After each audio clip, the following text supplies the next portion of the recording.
I keep forgetting to I keep forgetting to plug my mic in.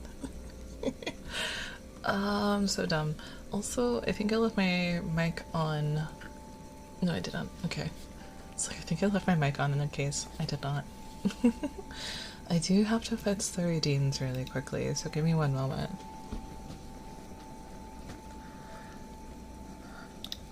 New window. Oh, sure. Is this gonna be one of those ASMR streams? Can we don't?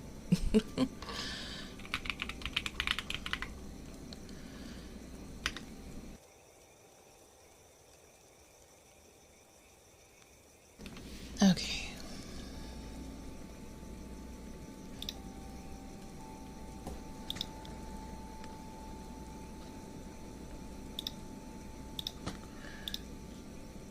I don't care about the guest star thing.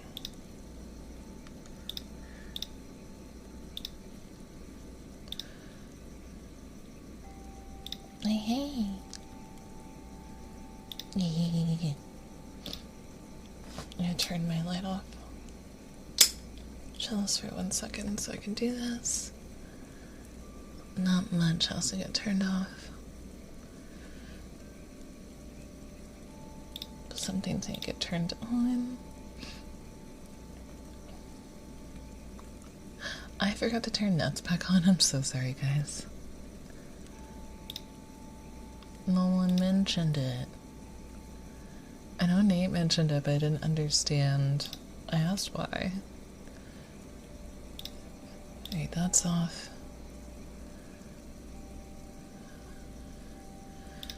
Sensory time is off. Say so is off. And I think that's it. Or nuts. For the pennies. You can theoretically still have your nuts, but they won't appear, and you won't hear them. Also, this is a weird background. It's cute, but also, like, I can't tell if it's rain or snow, or both. So, we go with it. We gonna go. How's my volume, everybody?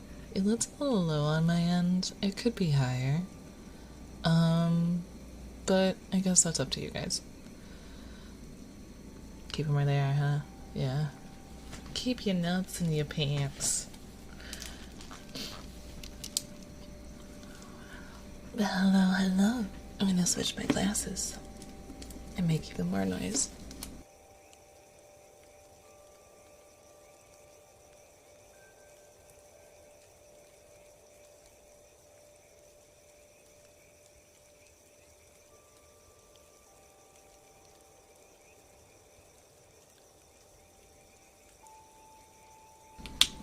Oh, you're okay, Knight. You're fine. You're fine. I do not mind.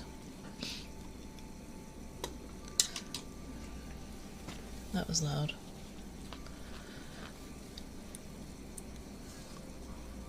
Does this feel cute? You're cute too. You're okay.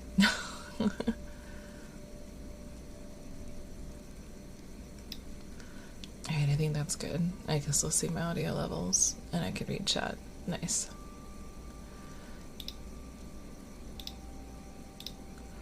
Alright.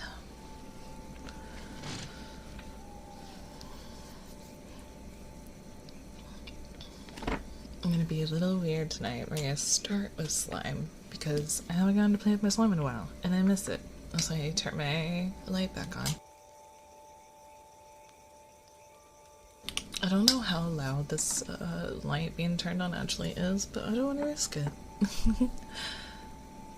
But hello.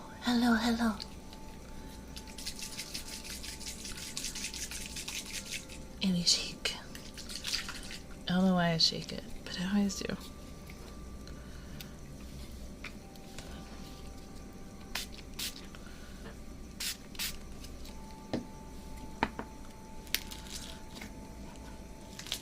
Hey. Oh, you said it'll come back to me.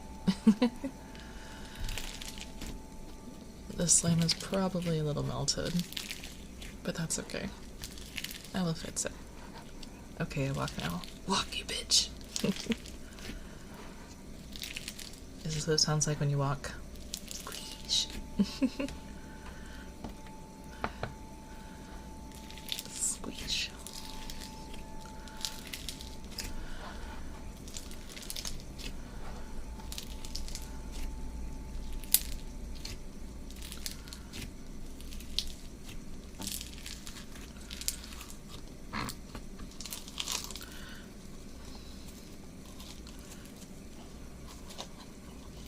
Hey, I hear squish. Eat good squish.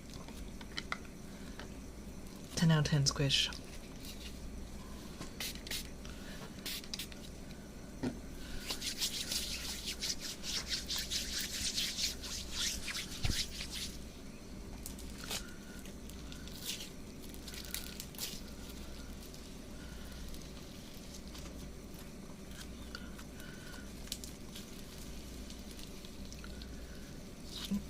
He's gotta go to the store.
Also, how is the background compared to Jesus? It seems fairly quiet, so I think it's okay. I cannot turn it up any louder. That's actually as loud as it goes.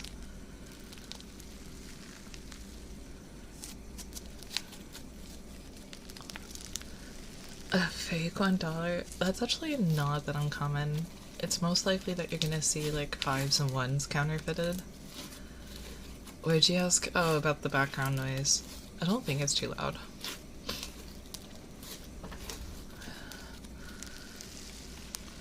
Like the ambiance. That's what I thought too. It's very quiet.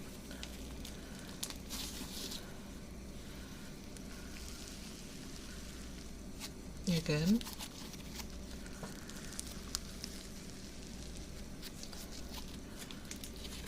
It's really cute background noise too. Yeah, that's literally as high as it can go. I don't know why it's so quiet.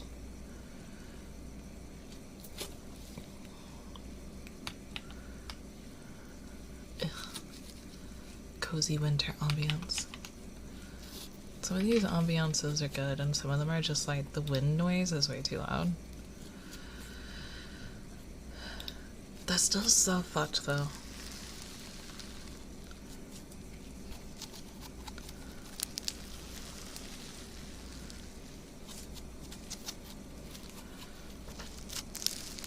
I can't believe somebody would do that, honestly. Having said that, it's not impossible. I remember the worst part of getting subs was when people would throw a few quarters and be like, well, at least I can use those. And then you realize they're Canadian. Oh, yeah. This is like an enchanted forest. I don't know what the fuck is going on behind me, but it sounds sparkly.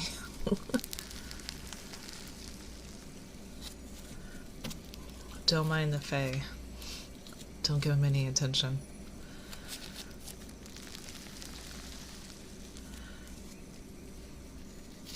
I'm pretty sure if you go to a bank, they exchange them. It's just the conversion rate is really, really low. At least Canada's money is worth... No, it's not? What? Is it? I don't think so.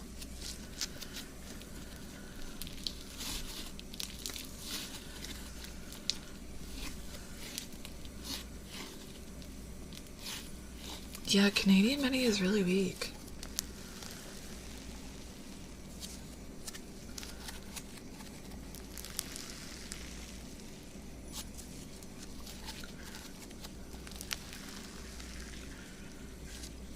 Even the value of yen has gone down. You'll see it takes 75 cents to the dollar. Okay.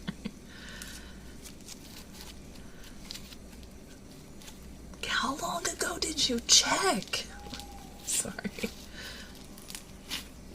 When was the last time, somebody Google it, when was the last time Canadian money was worth more than US money? Because even growing up, I know that Canadian money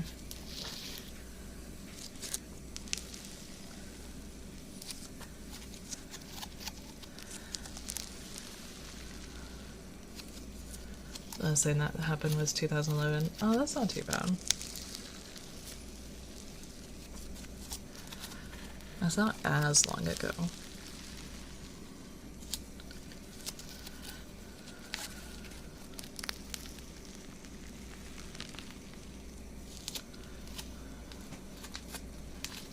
Maybe 2007.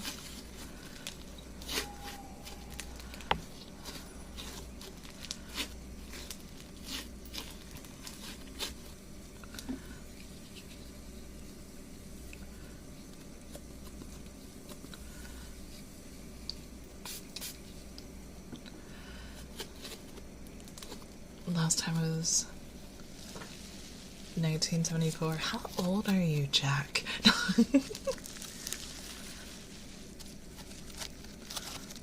I'm just kidding. Please don't. Please don't. No age talk.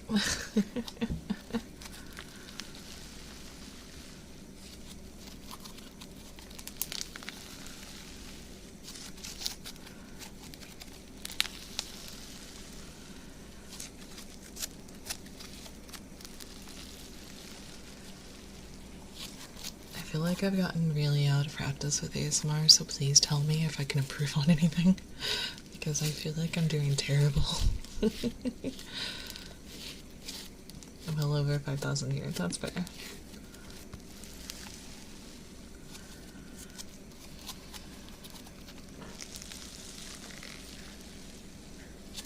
It's been so long since I've done a real ASMR stream.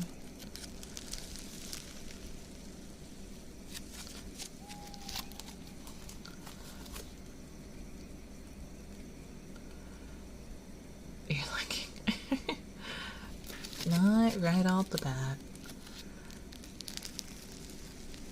Getting a little closer to the mic would be. I'm right at the mic. That's why I think my gain needs to be turned up. It looks really low on my end. I think my battery is like. It's low. Oh, you mean like my voice? That I can probably do. I can do that. If you mean my voice, I can definitely get closer to the mic. But if you mean the sounds, they are right against the mic. Yeah, your voice. Okay. Sorry.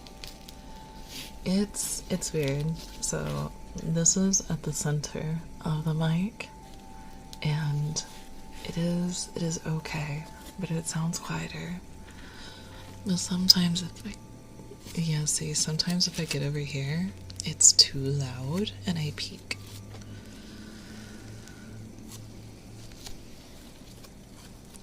So it's like, I can't really win for losing. I gotta learn how to whisper again. I gotta learn how to whisper. Get relaxing ASMR noise. Bust out the relaxing. Did you see about the pin messages in the chat, by the way? That's pretty neat. It is neat. It's been a while for like, what, a week or so now? I think, at least. Cassie. I don't know if I can see it.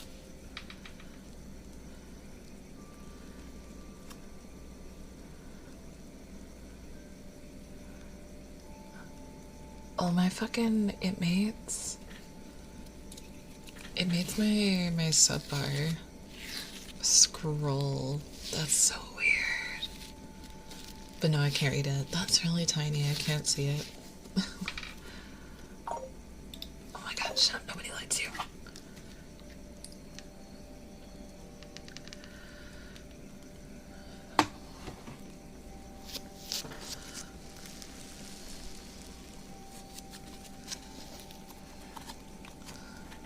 Just saw them in co-stream. Yeah. You're great when you play. Only comments can make when you talk, mostly when you get the tingle. Sensations on my back. I feel the imaginary sensation of hot breath. Aww.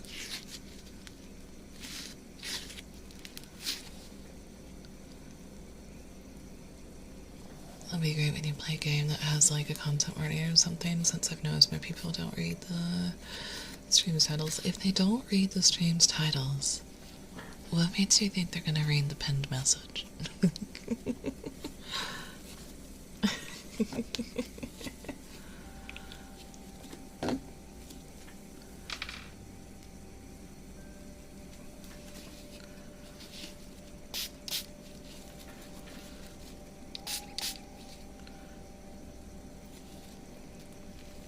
How does one read? Exactly. I mean, the pen messages is like there in the chat, it's hard to miss. That's fair.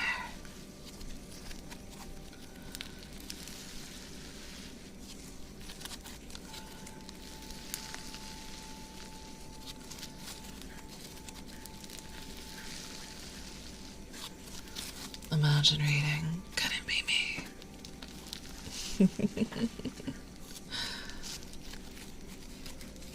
Don't.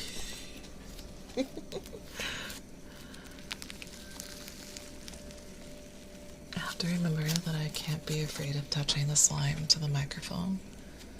Because, like, it's slime and it's a silicone microphone, so it doesn't matter. I can just wrap your ears in it. Oh, that sounds weird. That sounded weird. I kinda like it though. I kinda like it, not gonna lie. I'm never gonna read my own bullshit messages.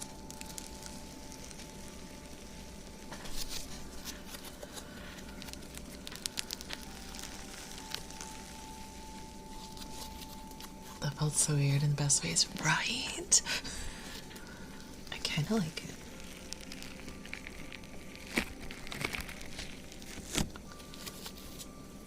That's interesting. We're discovering new things. But it's something else to do.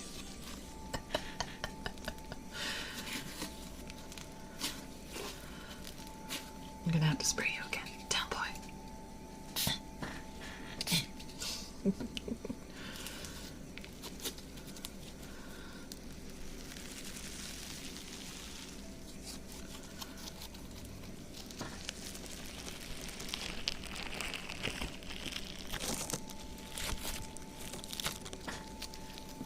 I'm gonna have slime all over my microphone when I get done.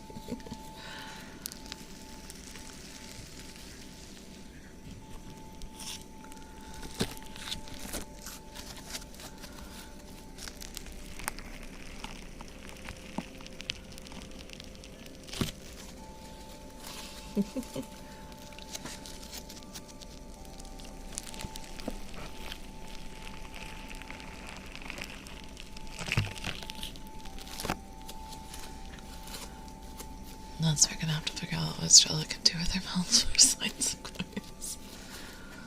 Yeah, for science. For science.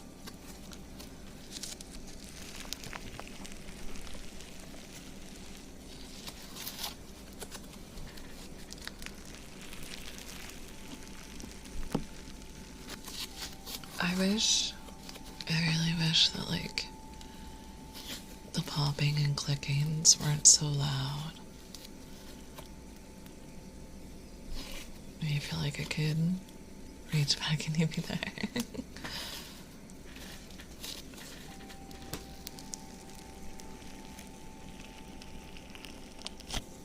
I hear there's like really good headphones you can get for ASMR. I think Super has them. I'm not sure.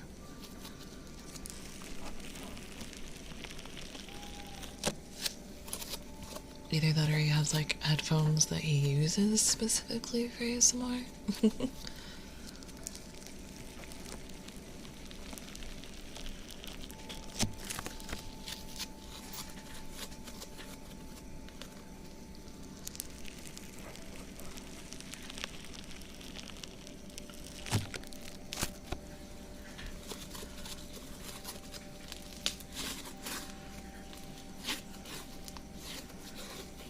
few, yeah. Also, just using Apple earbuds and the surround sound is unreal. Nice! Have you seen the ones called sleep phones now? I have to switch to earbuds, probably tomorrow. If I switch, I have to change my monitoring device and everything, and I didn't want to mess with that tonight, with how little time I had. Because I was eating, which is why I was late. So,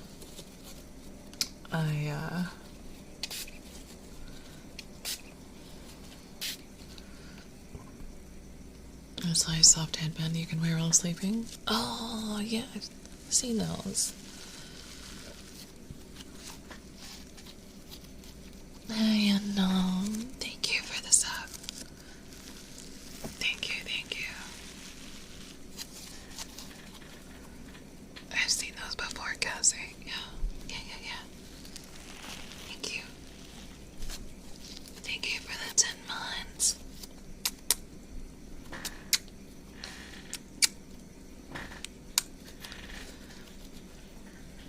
I haven't, like, perfected my kisses yet.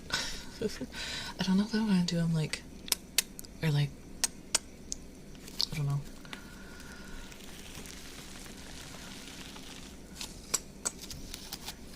Kiss.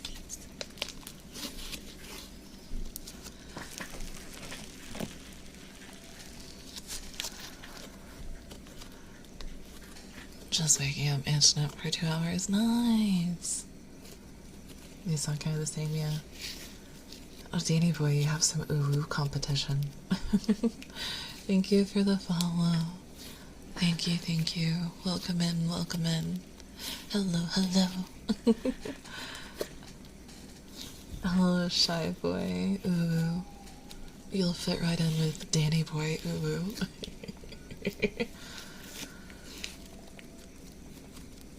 Hello, November. Thank you for the follow. Thank you. Welcome in.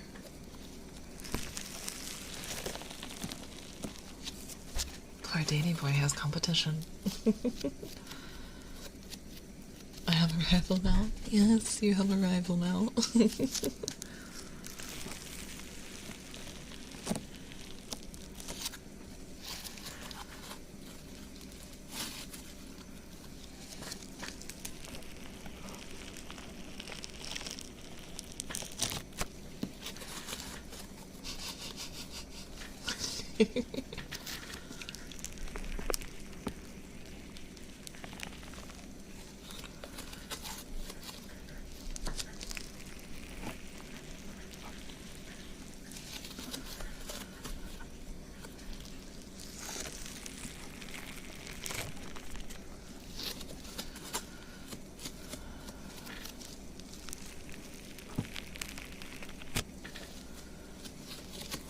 The downside of this slime is that it gets really sticky.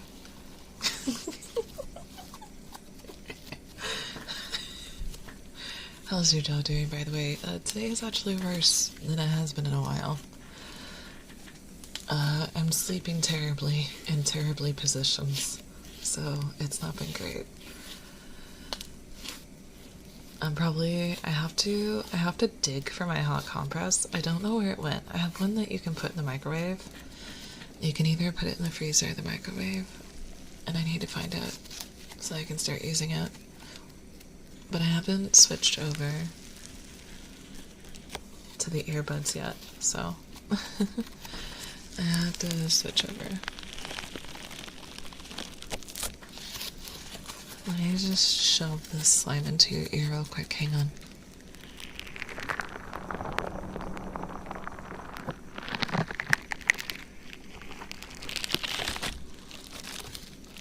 Mistakes were made. Oh no.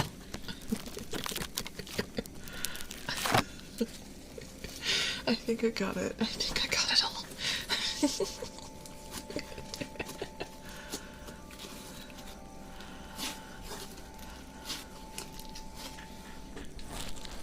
Let me just clean up the ear real quick. Oh no, I missed a piece.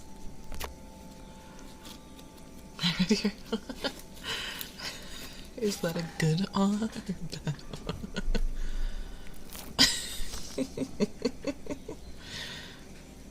Miss Taser, I shoved the slime into the ear hole. I just put it in there.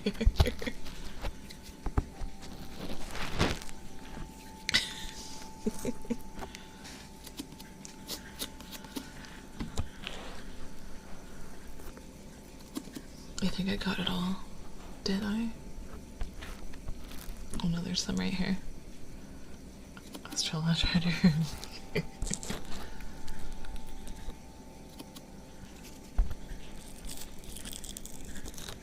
I'm just cleaning your ear out. Give me 1 second. Let me just get this out of here. I'm so sorry. I'm so sorry.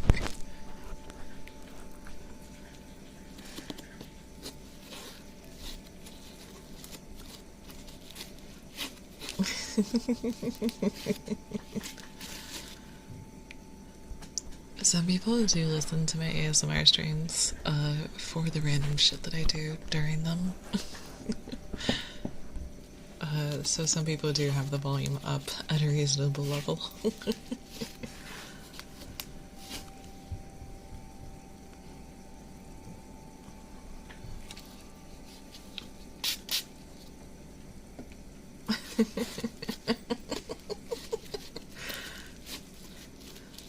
Yeah, I did something very similar to this.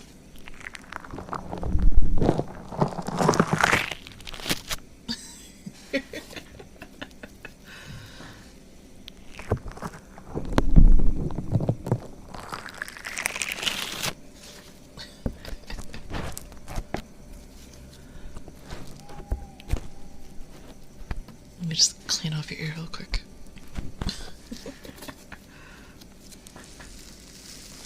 Alright, enough shoving slime in enough shoving slime in your ears.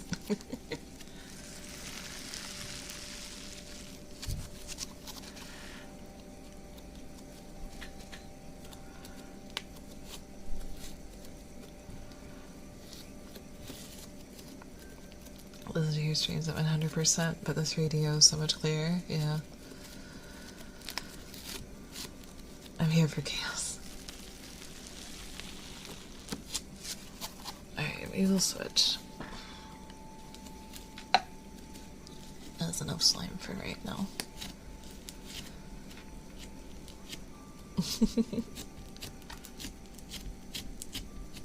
It's very interesting, the different slime textures. So, oops. I have one slime. My sugar violated my ear holes without my consent. Hang on. Let me just get in there.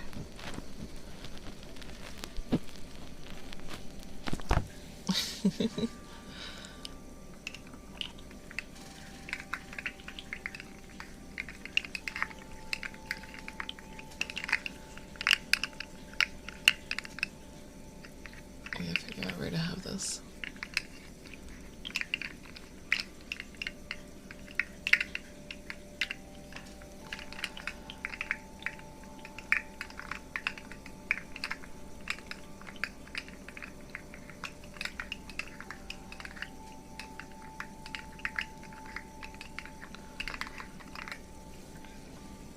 Cassie,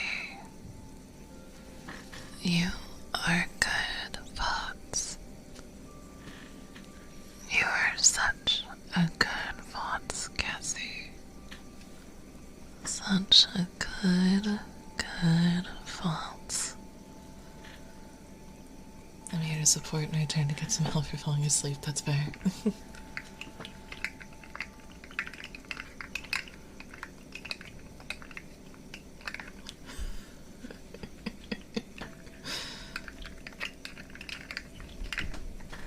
It's routine, Spooky. Oh shit, I peeked. It's routine. It's, for ASMR, it's kind of less sexual and it's more like affirming. So some people are turned on by it, but some people just want to, like, it's more affirming. So like, you're doing good, you're doing great, sweetie, like that kind of thing. Yay. Yay. That's the first thing to bless that being here.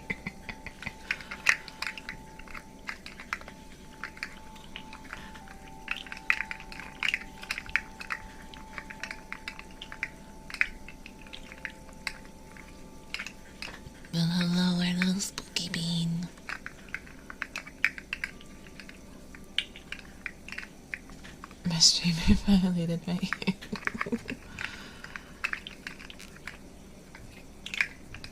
I warned you, tonight's gonna get weird. I told you. I told you. It did get stuck.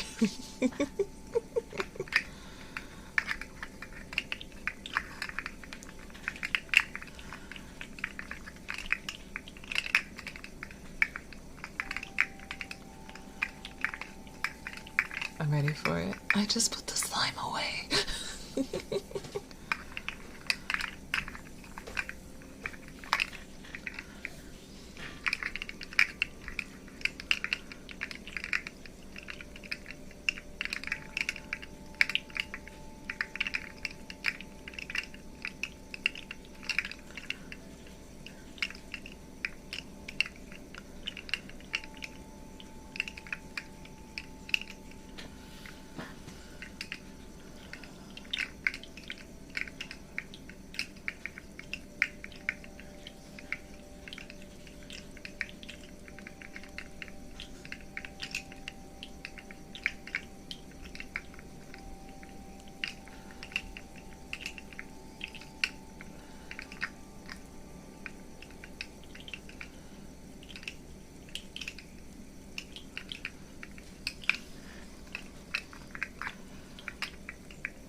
I know that, like,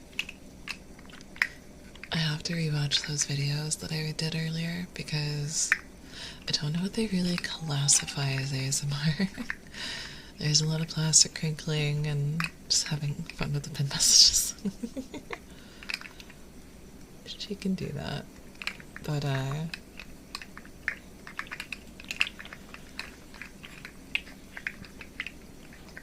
I did the Pokemon card unboxing, and then I also unboxed all my little mochis that I got. It was like a really big box, and there was a lot in there. So I did a little unboxing for those. I have to listen back to see how loud it was. To see if it's just gonna be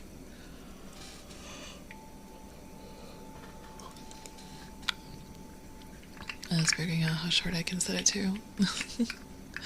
But I have to figure out if it's quiet enough for ASMR, or if it's literally just gonna be an unboxing video. Either way, it's still content. Content is content is content.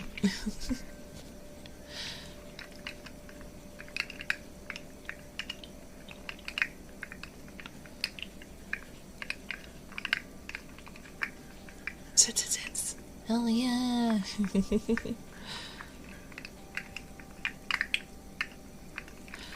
I'll either edit the videos tonight, or I'll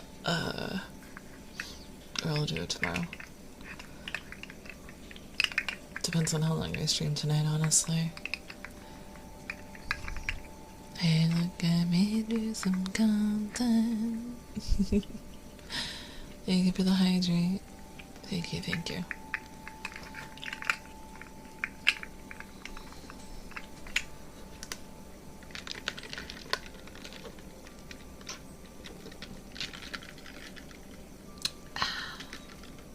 Tasty.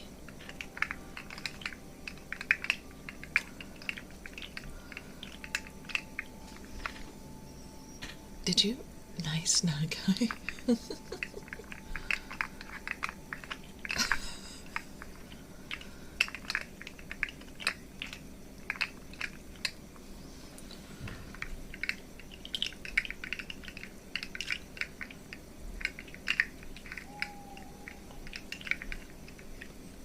Totally cute.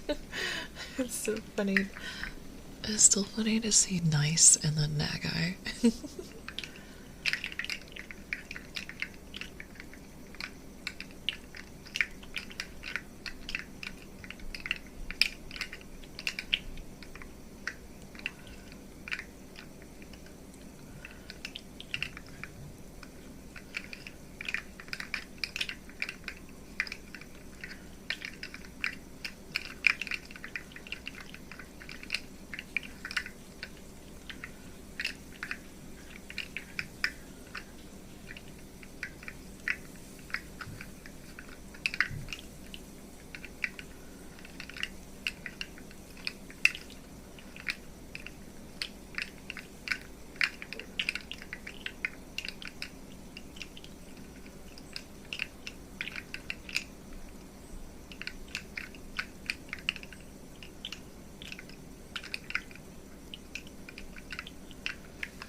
One of these days, I'll have a non-farty chair.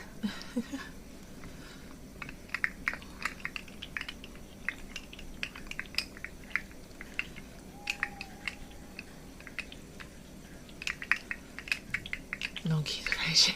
You wanna hear my chair farts?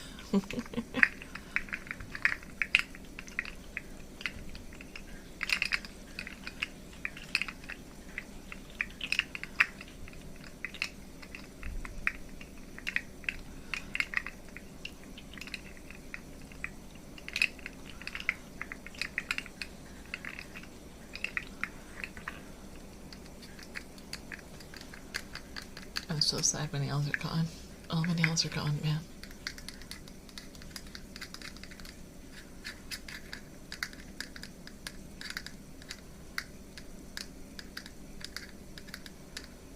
I'm still so upset. It's all my fucking right hand too, man. Why has it gotta be my right hand?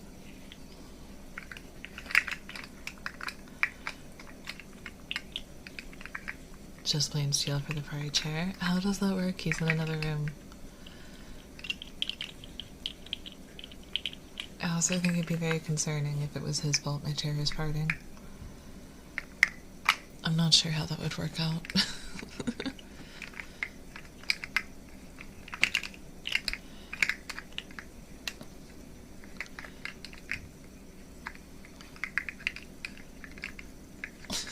Party chair.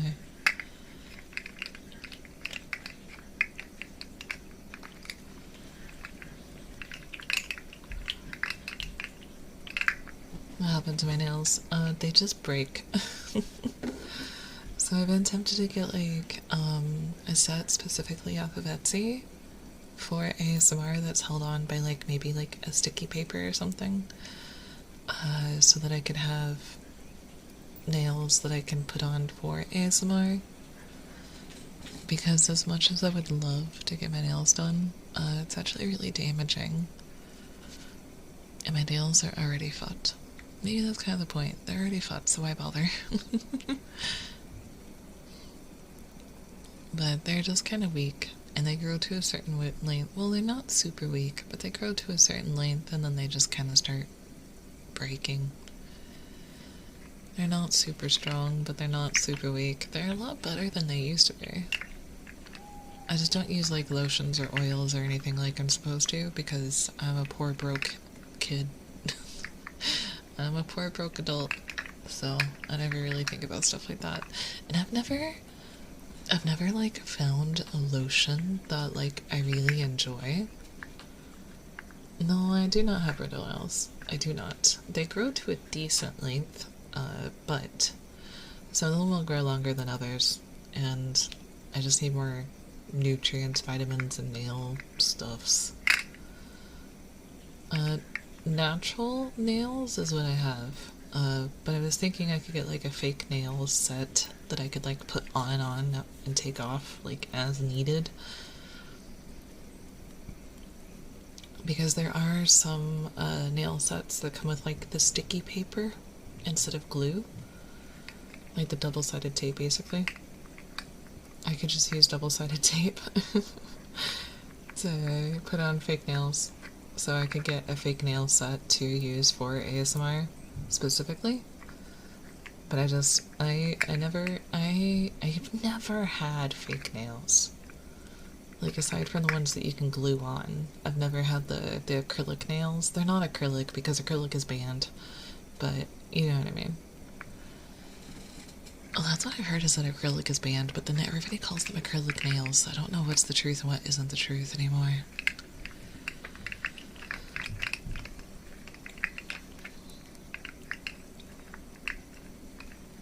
Recommend naming with oatmeal in it for the lotion. That's what my doctor suggested for my hands, and it works pretty well. Yeah, colloidal oatmeal is actually really, really nice.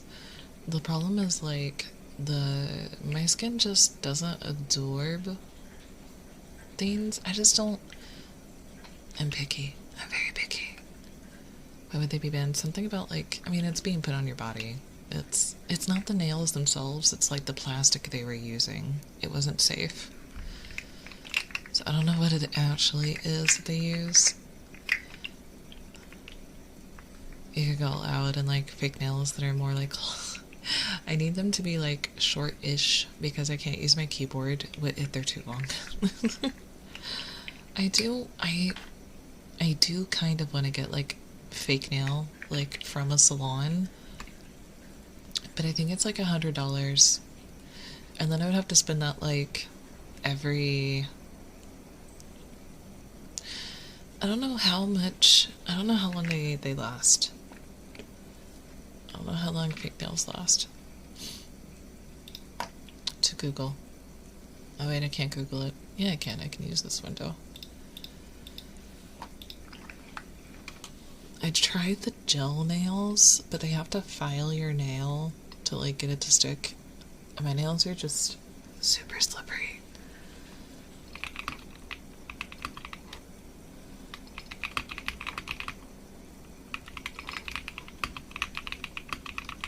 How long do acrylic nails last?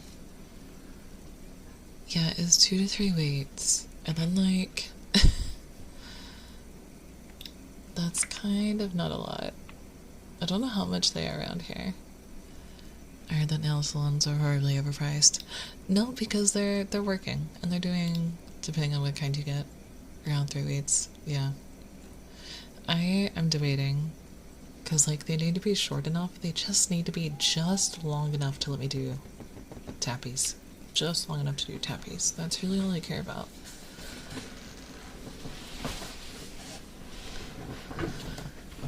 Party chair.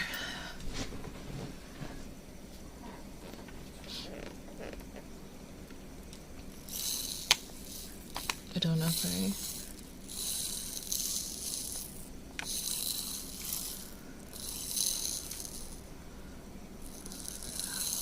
Throne baby? Are you a throne baby? Oh, who's a good baby? Farty chair. Farty chair. Where do I see? God damn it.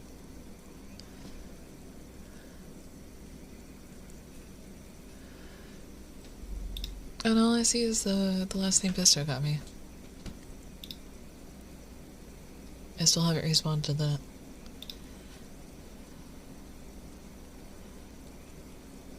Unless there was a contribution to something. Which I guess I have to check my Twitter for. Well, no, because I can still thank people for contributions. So, no. Find some you like and know you talked about before. The problem with it would just be better to do, one, they're from Etsy, and two, because I think the last thing was the $10 gift. I have to actually find a way to measure my nails, and I don't know how to do that.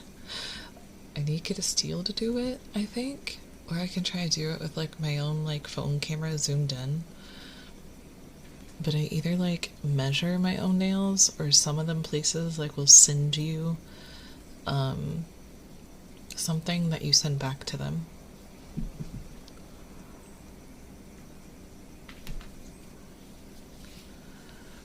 So I'm not really sure how I would do that.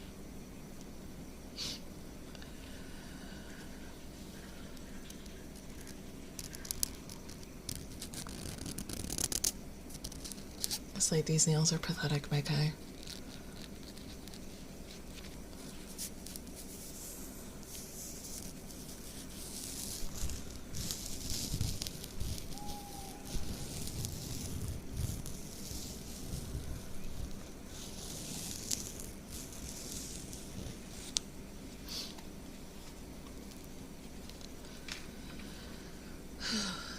But yeah, for those of you that aren't aware, for those that haven't been around, the best way that we have found now to support the stream is to do the Throne Cash gifts, which is really nice. I like them. It's been a lot easier. A little harder to keep up with. But I'm managing.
That is just not working out.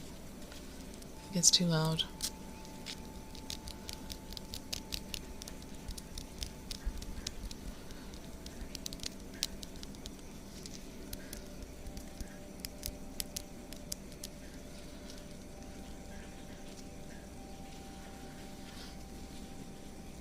Honestly, these couch casts are a really good deal. I don't know why way more people aren't talking about it. Probably because they aren't really sure, like, how it works. Okay.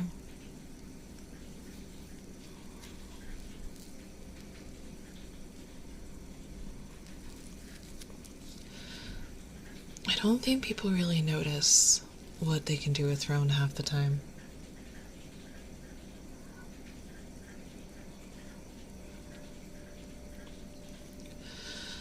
But it is really nice, especially if you have things that, like, how does it work, by the way? Like, you get a deposit instantly. So they are working on that. But as of right now, it's 7 days. They hold the money for 7 days. And then they will transfer it to your bank. And then your bank will give it to you, basically.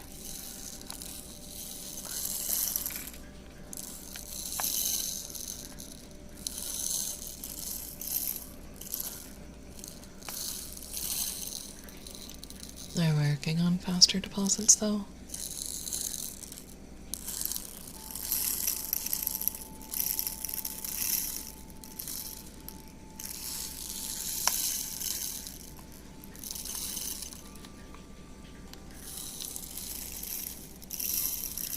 I don't know how I feel about this one.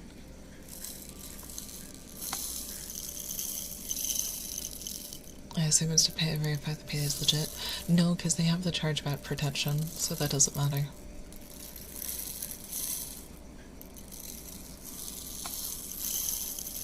But they're slowly rolling out quicker payments to people. Some are getting it dropped down to 4 days, some are getting it dropped down to instantly.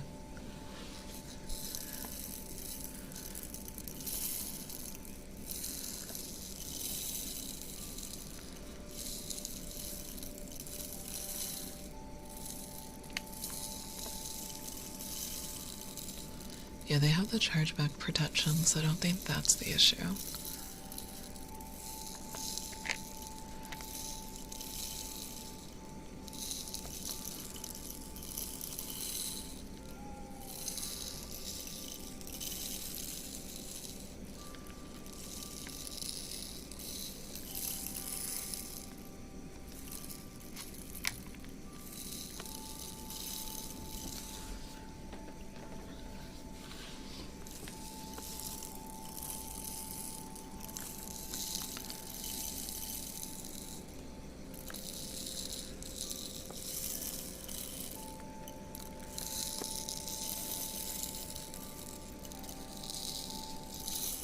I sleep now with headphones on. Hell yeah.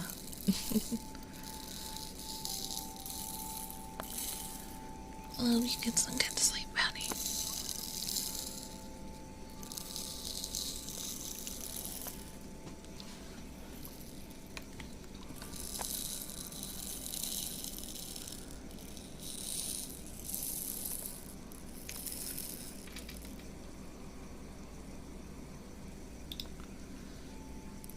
Oh, that's a really cute emote, actually.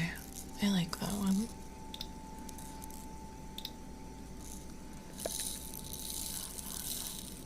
So waiting 4 days is better than PayPal because the additional benefits, if they can make it go instant deposits, is going to be crazy good. Hell yeah. Because, like, at least with most of my stuff, like, there's enough money in my bank account to cover, like, say if somebody got me the Pokemon Violet, like, there's enough money in my bank account to purchase it now, but if it was something larger, like the trip I have in January, which I'm probably going to discuss that with the mods. I'm probably going to discuss that with the mods tomorrow so we can figure that out. Just to see what everybody's comfortable with. Because I you can do featured items on Throne. And so what I'm thinking about doing is having the cash gift goal as the featured item on Throne for like the nuts, because like the people who care about the GPU know that it's there. And right now my main focus is being able to go on the trip in January and to be comfortable. Mostly I just need to have money for the plane ticket, which I technically have right now, so I think I'm okay. I just need money for the plane ticket and food. The hotel actually isn't that bad, even though the price has doubled. They're still not that bad. So it's mostly like making sure we can eat and making sure we can fly. So we're taking care of that. So, but I think so the next few months is going to be like a crunch to make sure that I can, one, afford the trip, and two, that I can afford to take the week off, because that's scary. It's really scary to take a week off from like the thing that like brains you the money. And I don't even have like a shitty laptop that I can take with me to do like hotel streams. That is the goal one day. If I travel more, it'd be more useful, but right now I barely travel, so like it would be useless.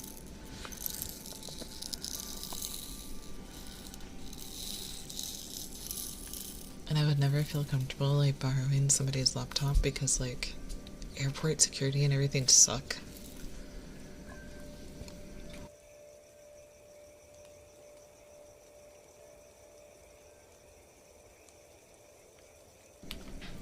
Please hold while Still fries chicken.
Alright, we're back. Steel is done frying chicken and grabbed a drink. Yes, Sasha, honey, you're cute. You're very cute. And now all the cats are activated. Oh my god.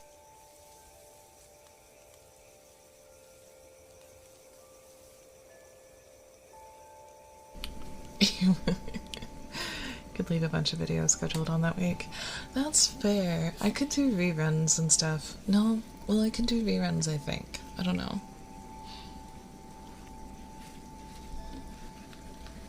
But I don't make any money off of YouTube, unfortunately.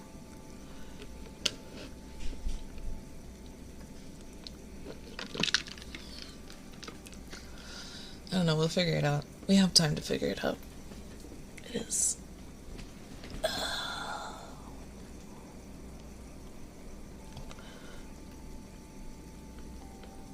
Which, like, I feel weird talking about this, but I'll say it. That first week that I had the cash gifts up on my throne, I actually got enough to, like, pay my bills for the month, which was really nice. And I was like, oh, thank God. But I know that's not permanent, and that's not forever, so I have to be careful.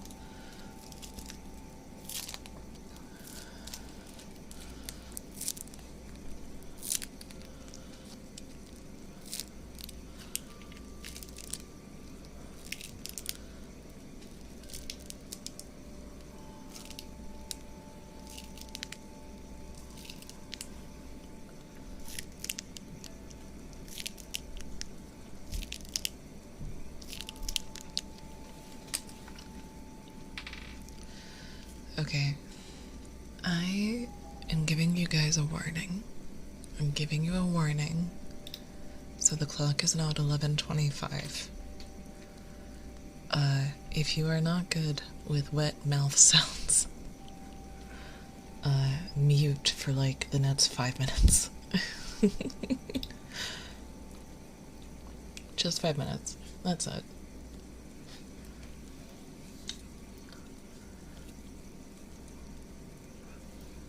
So I'm gonna give you a 10-second warning.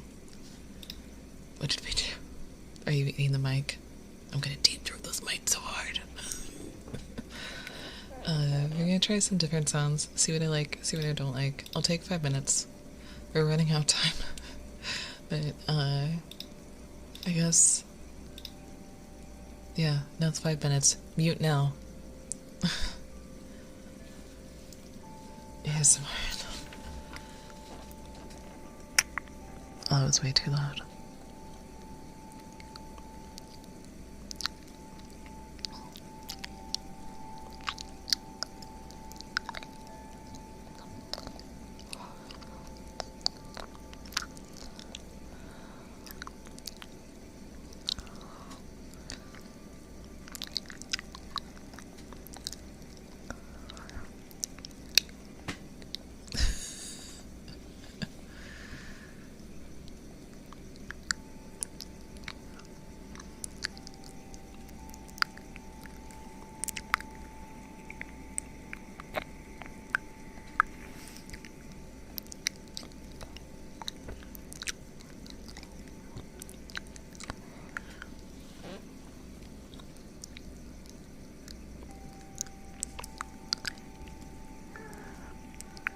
Couldn't even not turn.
Okay.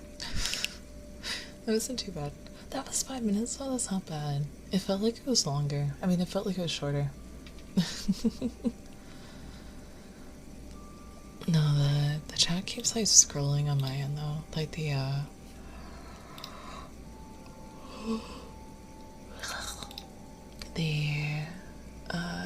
like gift subs, all that kind of stuff. Like it's scrolling on my end and it's kind of really weird. I don't know if I like it. too short.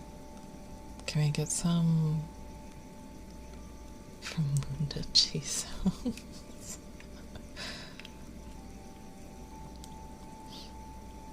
You like me and I like back. It did feel like it was too short though, honestly. I'm not gonna lie, it did feel a little short. From Munda cheese sounds, god fucking damn it. You can get some toe cheese sounds.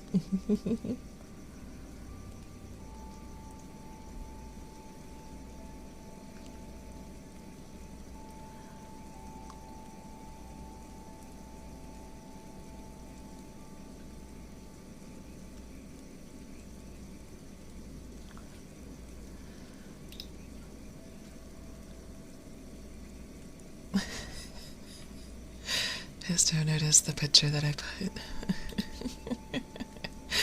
Putting beer cans ASMR. Yeah, I could only swear it was only 3 minutes, not 5. I mean, okay, alright. You win. Win the clock. I will actually pull up my clock. It is now basically 11:33. I will do an actual 5 minutes since you guys are so fucking picky.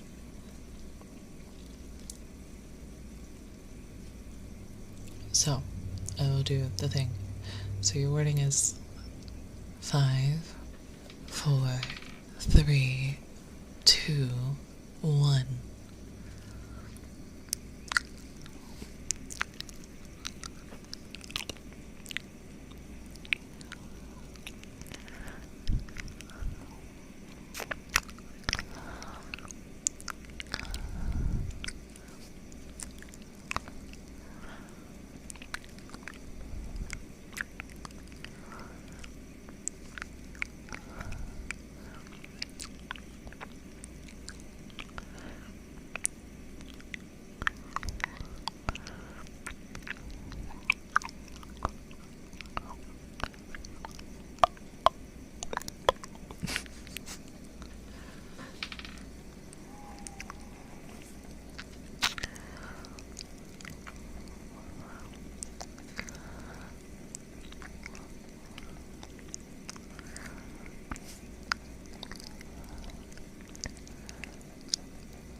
Just eating out my mic.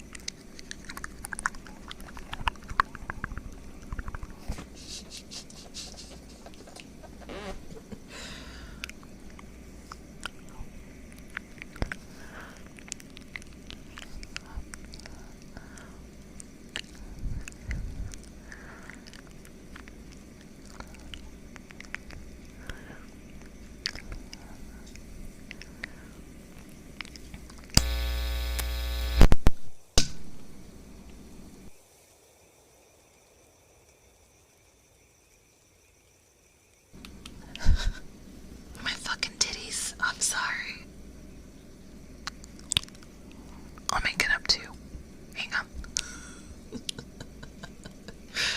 I need to figure something out for that actually.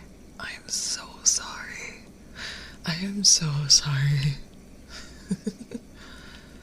No, if I lean forward too much, my boobs will literally like pull out the cord to my mic. I'm sorry.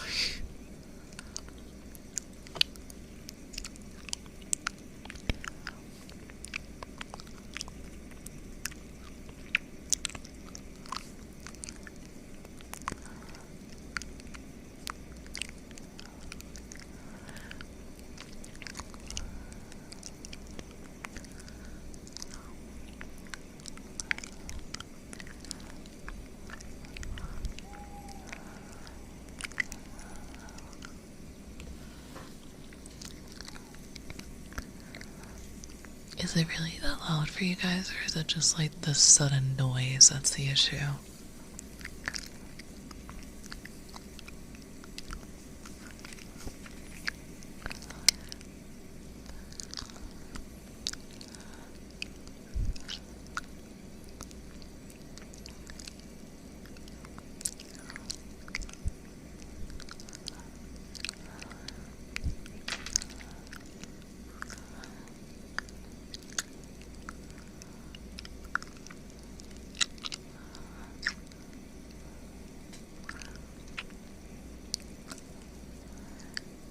It's just a sudden noise, okay.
Okay, that was 5 minutes.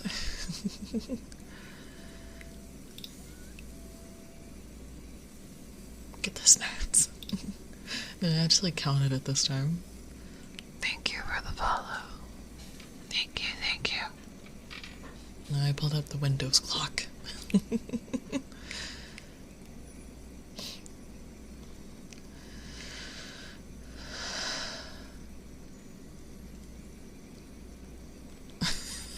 It's okay.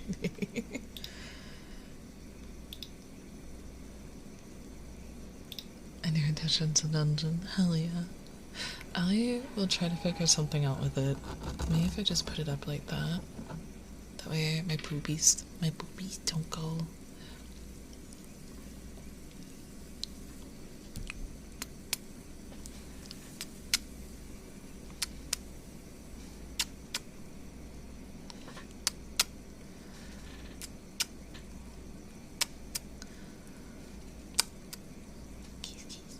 Mwah.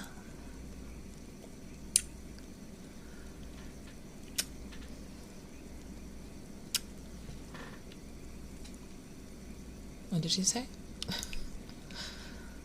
No, it's my boobs. It's my boobs that unplug the cord. I lean forward and it literally, my giant bahongadongas just pull the cord out of the mic. I'm not kidding. I'm serious.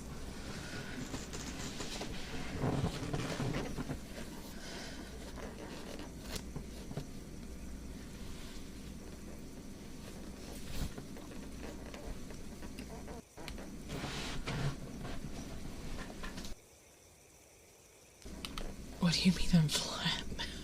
What are you talking about? Alright, let me go get...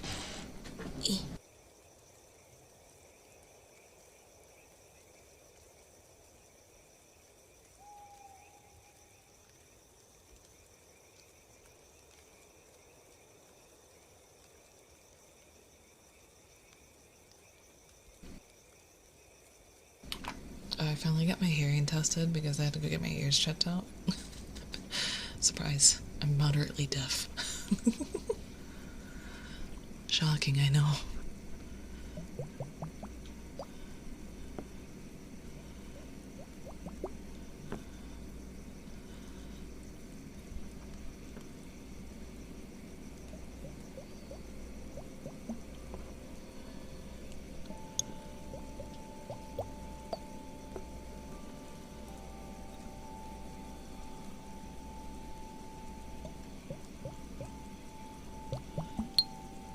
Oh yeah, I do have my boobs on Twitter.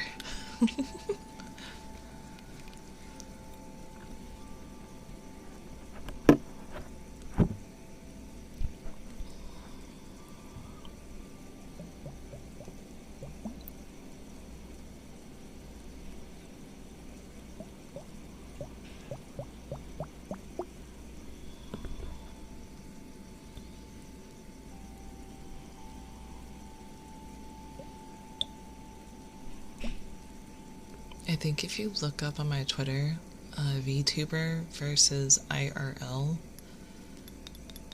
that should pull it up.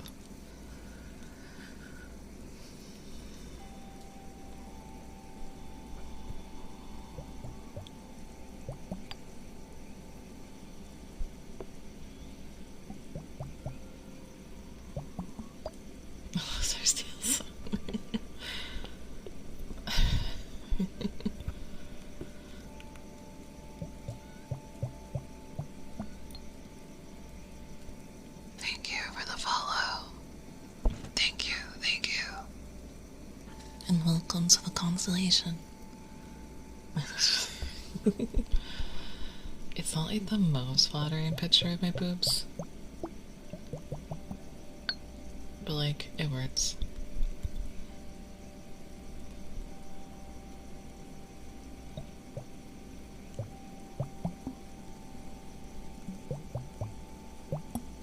You should just be able to like search like Estrella Aritas VTuber versus IRL. You shouldn't have had to scroll for 10 minutes.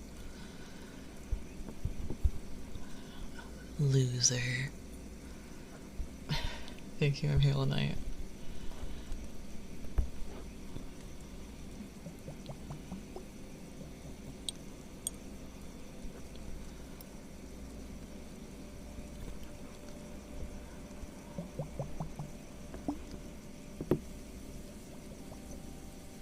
I really have to put chat on this scene because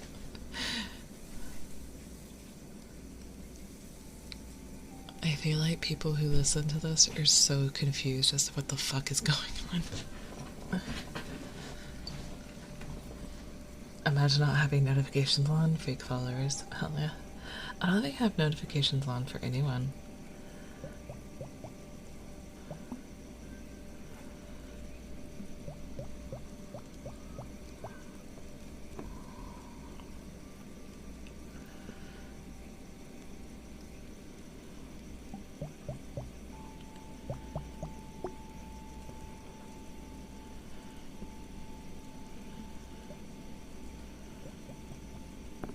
Danny boy, I am an artist.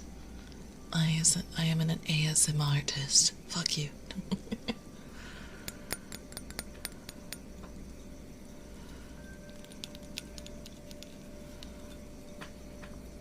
Hey Rooster, hello.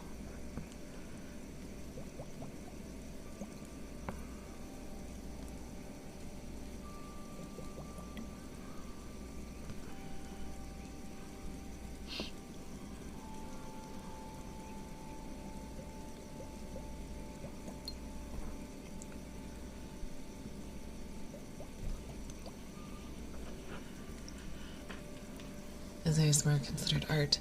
I don't think so. I think it's just like, it's not like artist. It's like ASMR artist, you know? I don't know. I guess it depends on how you look at it.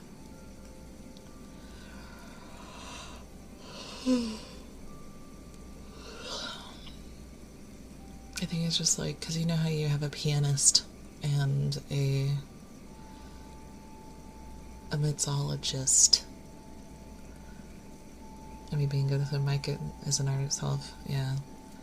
Like, you have a mixologist for, like, liquor, drinks, and stuff like that. Like, I'm not sure. I think it's just, like, happenstance that, like, it ends with ASMR artist, you know? I don't know. It really depends on who you ask, though.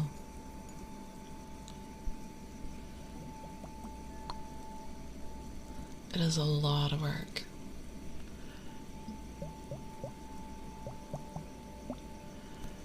Astros, oh, thank you. That's so nice. Shut the fuck up.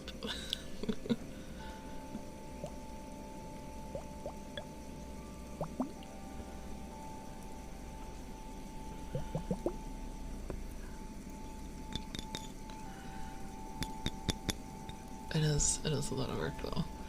I have to constantly monitor the audio. I have to make sure that my audio levels aren't going too high, they're not going too quiet. I have to like make sure I'm distancing things away from the mic appropriately.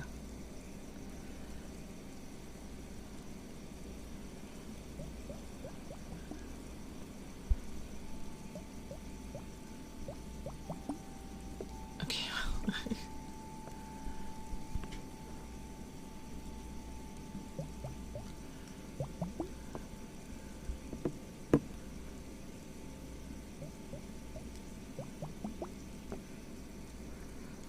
Like with at least with like gaming and stuff like that, like there's general audio balancing, and it's not that hard to do as far as like making sure everything is appropriate levels.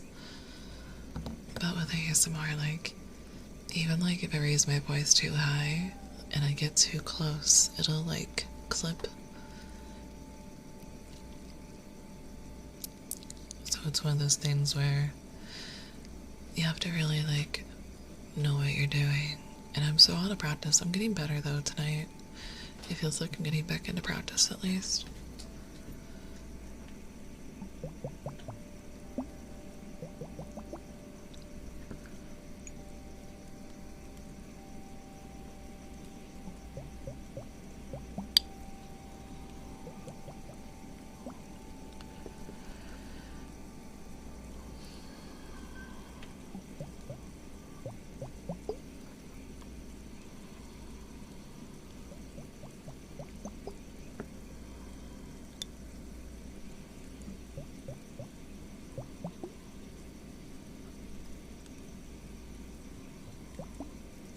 Your radios is showing. Thank you.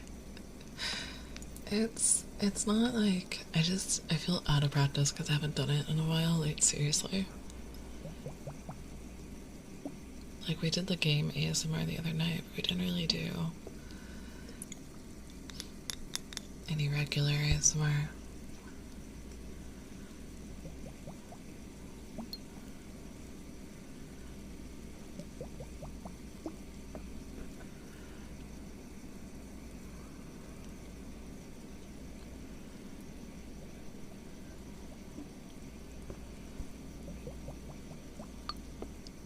Part of it is also like listening to other ASMR artists. Thank you for the hydrate.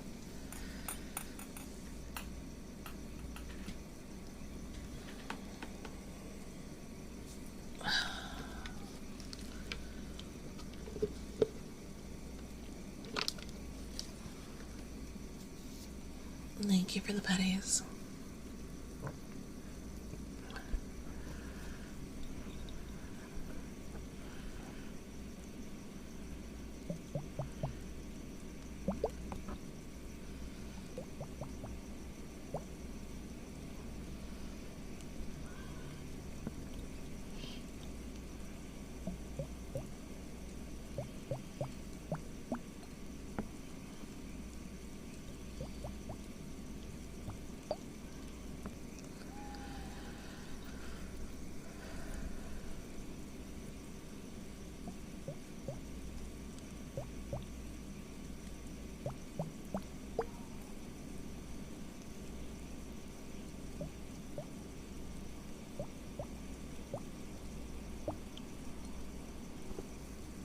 The other thing is that there is a surprising challenge to doing ASMR while blind.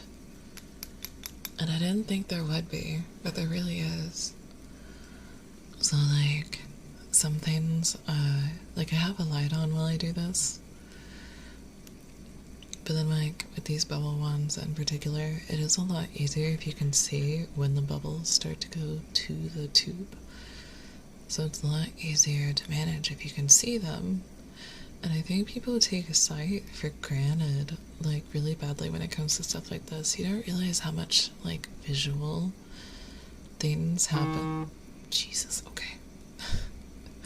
My phone died. Even though it was on silent, it wasn't supposed to make any noise. Whatever.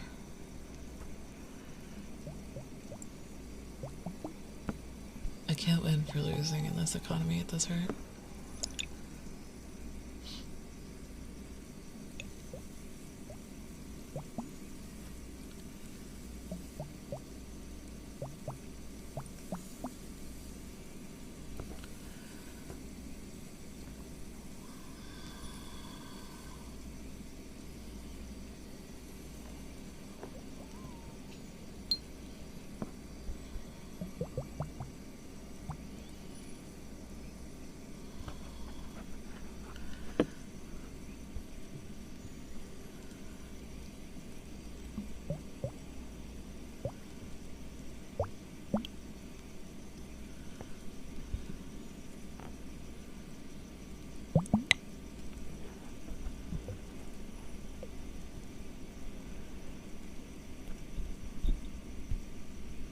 I have two phones.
But yeah, it's my regular phone. Steals my phone overnight to use as the alarm. He's getting his fits tomorrow, so like it won't be a permanent thing.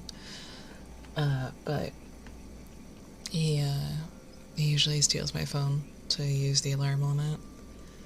And because he does that, it doesn't stay plugged in after he wakes up, because he puts it on my desk, so when I wake up I can come get it.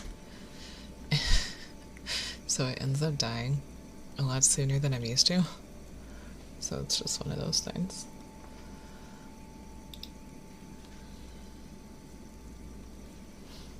Yeah, because my battery, this phone is like, no, the battery's actually new. The battery should be okay. It's just like with use. I watch a lot of videos. I'm trying not to use too much of our internet for streams to try and keep us under that limit, you know?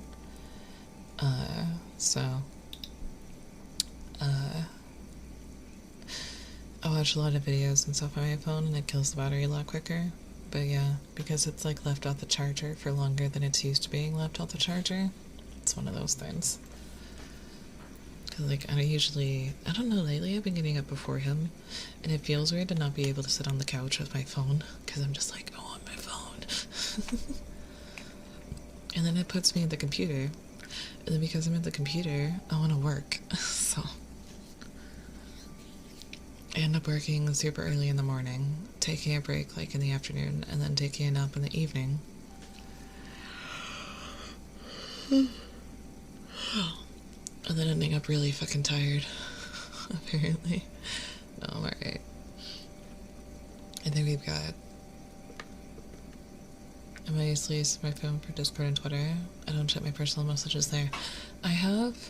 My email is on here, but my personal accounts are all on my phone. So if it's anything to do with my personal accounts, I have to wait until the morning. So like, I'll be glad when he gets his phone fixed.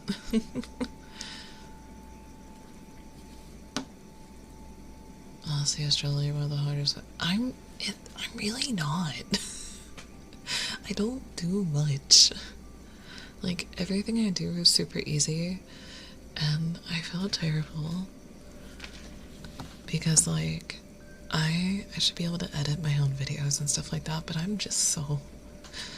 I have, like, the biggest lack of motivation when it comes to editing. And, like, I'll do it if I really have to, but it kind of makes me not enjoy what I'm creating if I have to edit the videos for it.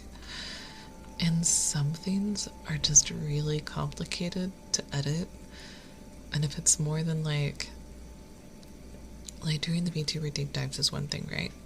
Because I can kind of see, like I can see where the clip starts and where the clip ends. So like it's really easy to trim around that. So like I'm really not editing that much content when I was doing the VTuber deep dives. But like the two videos that I recorded earlier, I try to do things as smoothly as possible per recording so that I don't have to edit a lot of shit out. Because like, I'm not really in the mood to listen to myself do, like if I had to edit these ASMR videos, I don't think I could do it. I would have to try to find somebody to do it for me. And even then, I don't know, man. Like, it's a lot.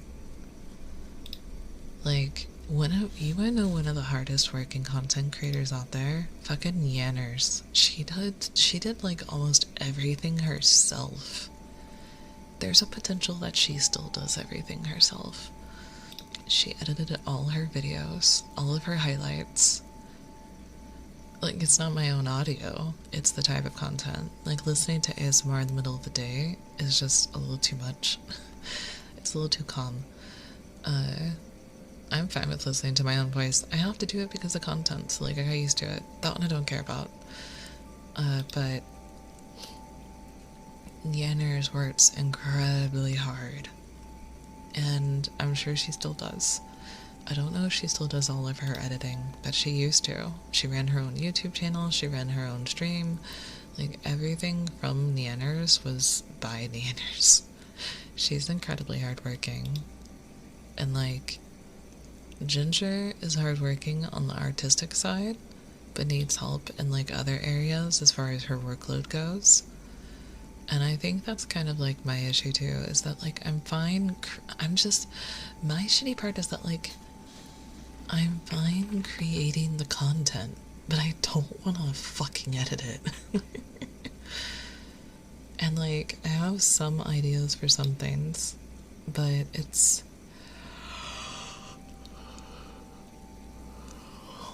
like, at least with TikToks, it's really easy. You just kind of pick a clip and then like post it into the site.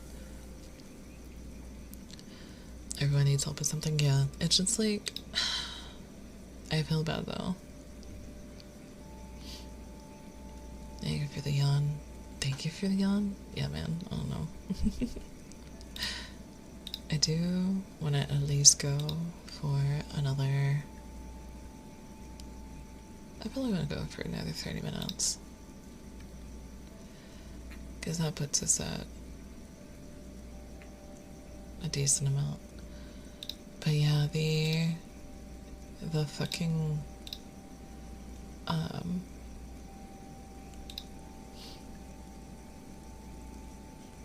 just content editing and stuff in general. Like, some of the content creators work so fucking hard. You shouldn't feel... I don't feel bad. I don't...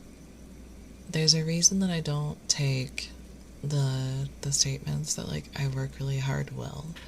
Because objectively, I don't. I'll record a video or two, right? I'll do the VTuber deep dives during stream. 2 birds, 1 stone. That gets edited for me. Then I'll do like the ASMR videos during stream. 2 birds, 1 stone. So I don't have to edit those either. Sometimes it's a good idea to. I do edit out the starting soon screen. And like the last 2... That last ASMR, one of the ASMRs was really bad, so I wasn't gonna keep it. And then like, to export the video, to export my old VODs from like Twitch to YouTube is literally just a button press. Like, Twitch has an automatic exporter that you can use. So you just like click export, change the title, and I leave it as private. And I end up falling off of that. I end up not taking care of it like I should. It's the same with the TikToks and the shorts. I end up not doing those like I should. And then my models, I get all of my outfits and stuff like that off a booth. So it takes me like 10 minutes to put an outfit on my model. And then it takes like another 10 minutes to drag it into Unity and put the blend shapes on it. So like, it's really not that much.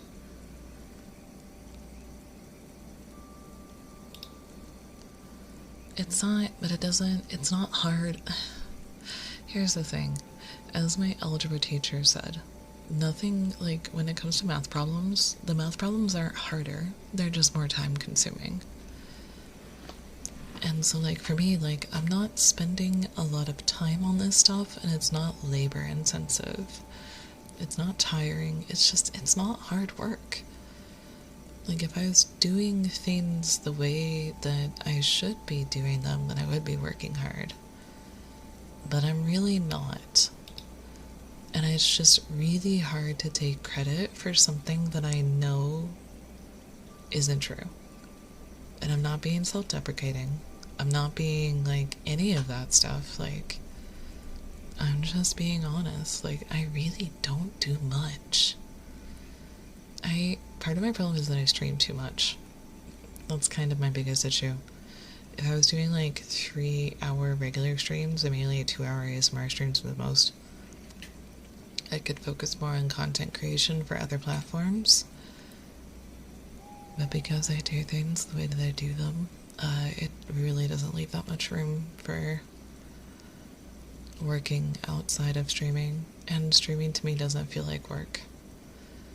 There's some days, don't get me wrong, there's some days that it's not, like, super easy.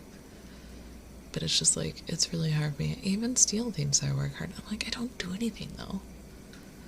And, like, sometimes I do, and sometimes I don't. I don't know. It's just, it's also, I guess it's also relative. Because, like, I do have a lot of physical and mental issues. So, like, I guess comparatively, I am working hard for someone who is in my position. But at the same, I don't know, I just constantly compare myself. Because, like, you have a lot of people in society that say, like, okay, working retail. People think working retail is, like, the easiest thing in the world. It's really not. I'm not putting myself down, though. That's what I'm saying. Like, I'm not.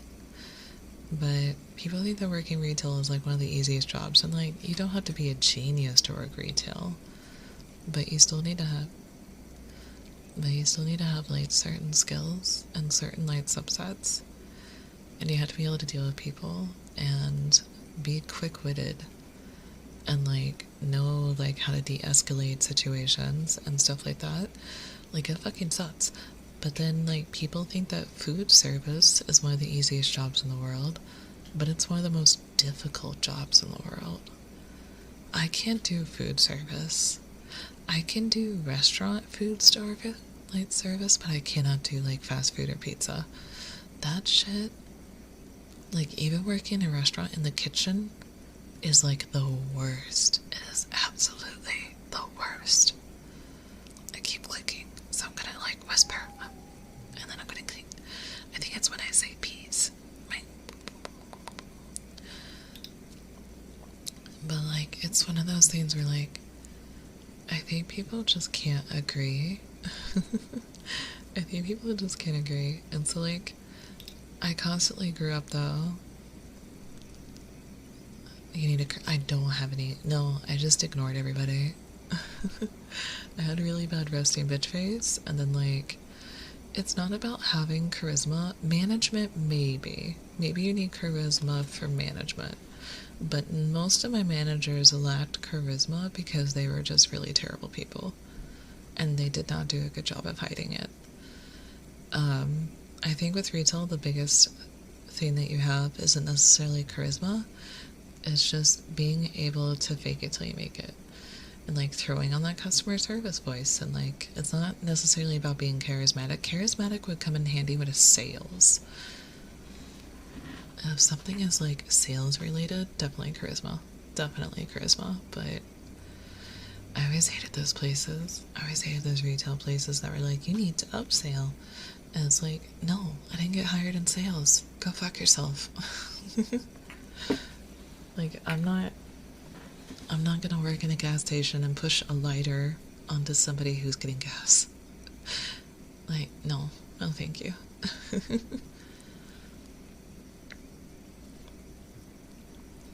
But yeah, it's one of those things. So I don't know. If I don't believe in the product, I'm not gonna push it. Simple as that. I mean, when it's retail, well, it's retail though. Like, it's like somebody gets a drink and you're like, oh, do you want a cookie with that? Like, it's not, I don't. Again, like, it's retail, it's not sales. If you're being hired as a sales associate, I think that's a little bit different. But even like working in retail, when I did, like, they weren't really focused on sales. The only place I worked at that focused on sales was when I worked at a truck stop. They wanted you to like, they wanted you to upsell people, or like try to like get them to, like, if they're getting cigarettes, offer them a lighter. If they're getting a drink, offer them a cookie, like that kind of stuff. And I'm like, I don't care enough. I don't care enough to do that. I really don't care enough. With my own bullshit. Oh, that deals with shoppers bullshit. I know. And I used to, so the last job I had, we're just gonna get on a just chatting tangent at this point. I really, my favorite job in retail was doing like the order picking. So like customers would, it's a mix of site to store and shipping. Like the store that I worked at also shipped things out. So it was a mix of that, and basically you had a list of items. There's two different types you could do. There was what they called multi-orders, which is where you had a cart with the tubs on it, and each tub was an order, and you'd have to go, like, it would map out your route from the grocery side all the way to the retail side. And you would pick out, like, okay, these three out of these 6 orders want this apple juice, so you put the apple juice in all those carts. And it's like, this order wants Tums, this order wants, like, potato chips, this order wants a can of, like, a pack of Coke. And I liked that. The multis were kind of big though, and they're kind of time consuming. It took like anywhere from like 20-ish minutes or so to like complete a full run. I walked almost 10 miles a fucking day doing that shit.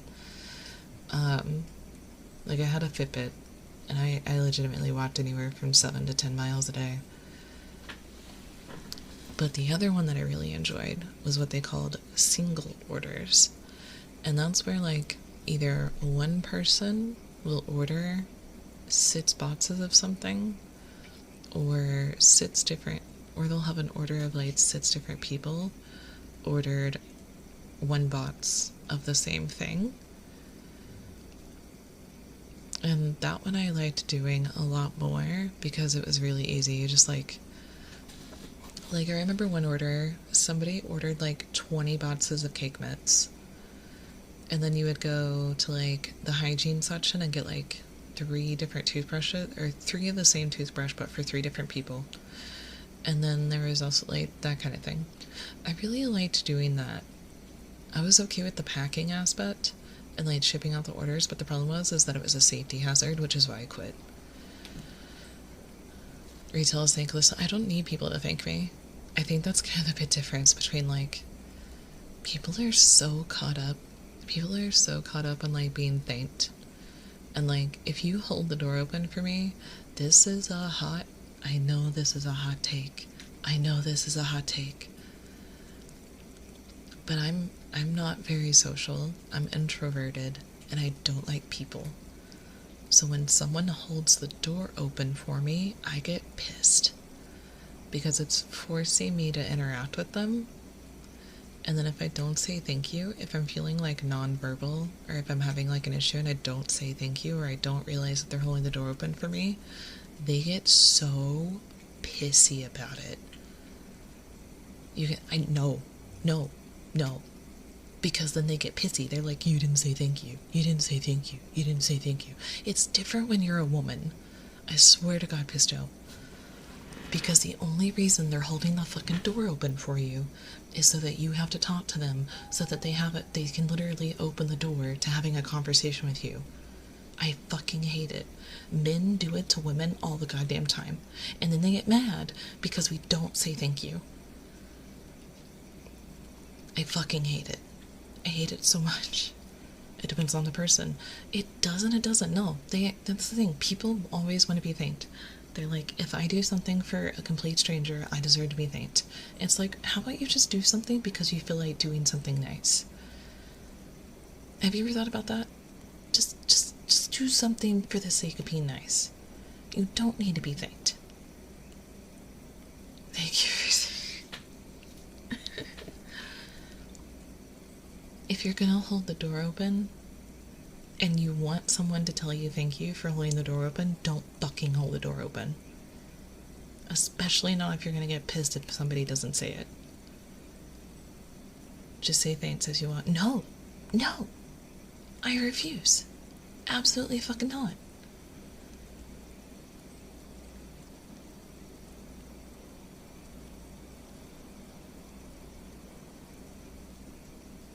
I open the door for men and women and don't expect anything. Yeah, like, I just open the door.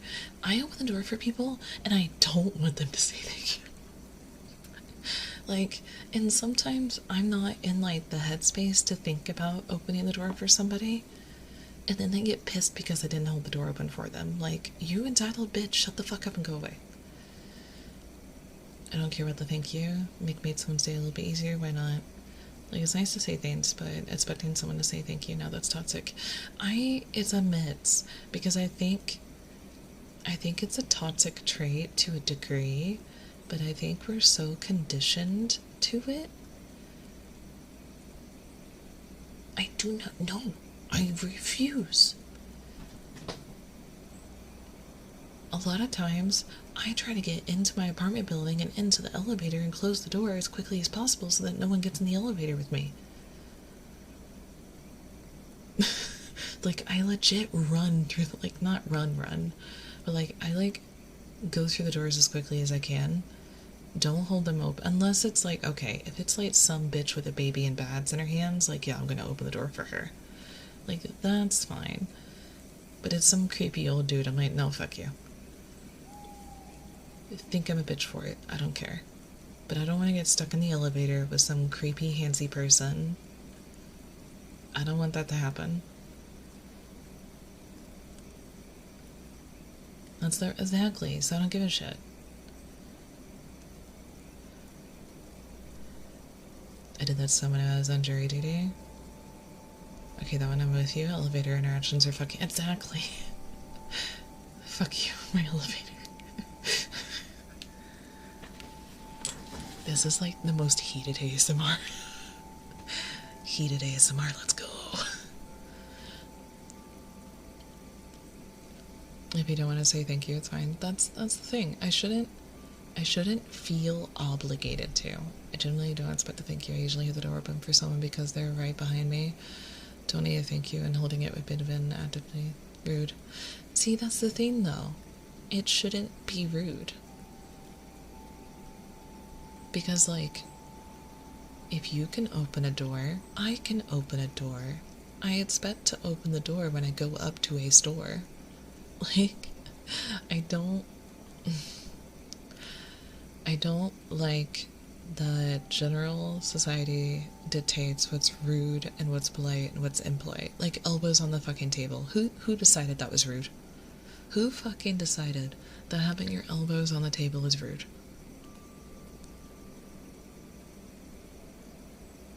And who the fuck cares? I think it's not a fair assumption. Everyone is like that, Estrella. Some people just help others. But that's the thing. That's the thing. Then you kind of lean into, and I'm not going to go into this topic, but then you start to lean into that topic of not all men. And, well, yes, it is not all men. It is enough men that it is a problem. And I think that's kind of something people, like, don't... If you take offense to generalizations, you're gonna have a really negative outlook on life. Some asshole would put this out. I can kind of understand the feet on the chair thing if your feet are dirty. If they're plastic chairs that you can just wipe off, who the fuck cares? If it's food, like dinner tables, that's but yeah, like it's one of those things though. If you start kind of thinking about it like generalizations and start taking offense to them, like people saying that women are nagging, people saying that women are pissy all the time, like I don't take offense to that. Like, but I don't care if people say it because like it's not my problem. Not my problem. I don't care. And like, it's just like, you get mistreated. You get mistreated and taught to so toxically for your entire life as a woman, and then you're just like, fuck this shit, I'm tired. You get really tired of it. And it's not necessarily like the toxic masculinity so much as just like, I think we have to start realizing that people, like, one, have mental issues. We have a lot of mental health disorders. There's autism, there's ADHD, people are introverted, everyone's capable of opening the door. But if I can make it's nice that you do it for yourself, though. If you can make, I mean, that's your personal opinion, but like, I just, it gives me a lot of anxiety and it gives me a lot of distress that I now have to interact with somebody and the choice is taken out of my hands. And it feels really shitty to constantly have that choice taken away from you. And so, like, it's one of those things where, like, people think, oh, it's so easy to say thank you. It's not. It's really not. There are some days, like, okay, here's the story that I like to tell. At least, honestly, I don't think it's a problem with people. I think it's a problem with society in general. A person is fine, but people are dumb, panicky creatures, and we all know it. It's not okay, but people formed society. Like, society is formed by people, a majority of people, and how a majority of people feel. And so, it's kind of like, let me sit back, hang on. Jesus. I think I scared one of the cats. Let me put the bubbles up, hang on.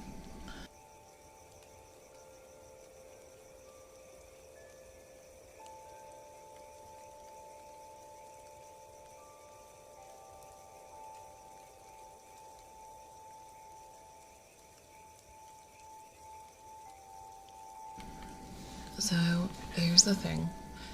I was walking, and I've told this story before, and this is like, again, like I said, we're not going to get into the topic of, like, not all men, but, I was, yes, people make up society to teach people how to act,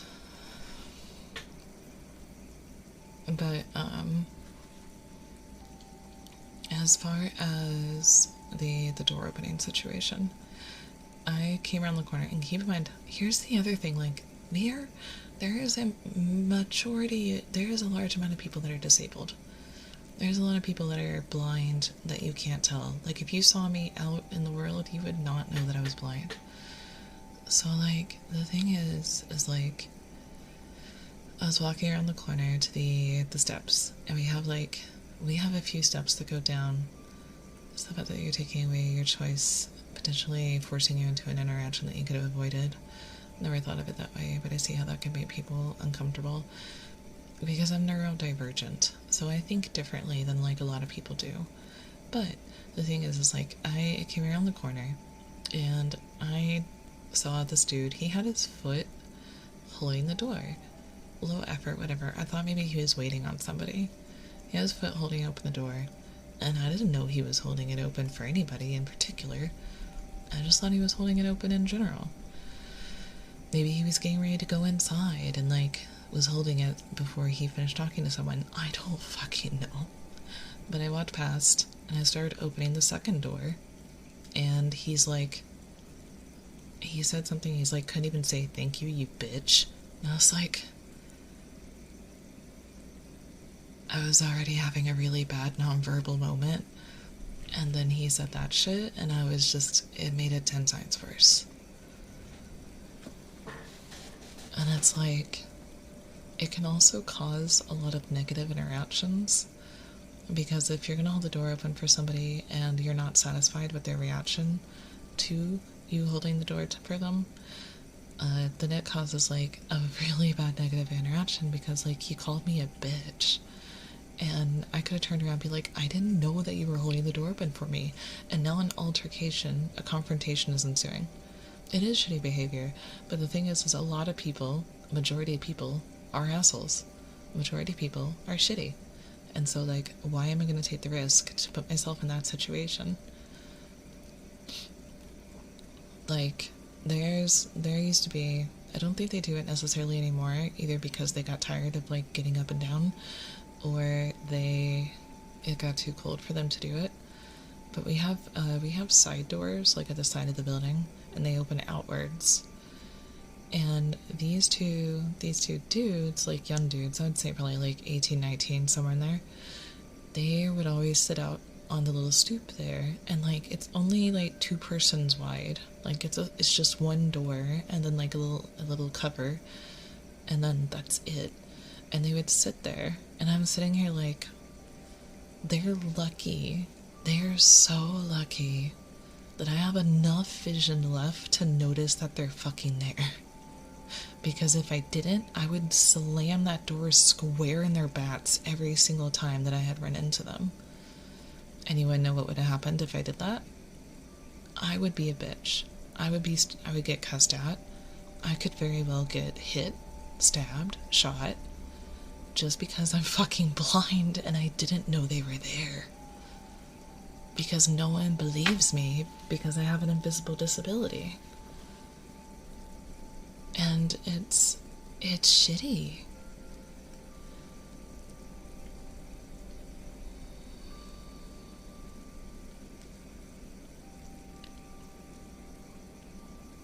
And it's just like one of those things where like,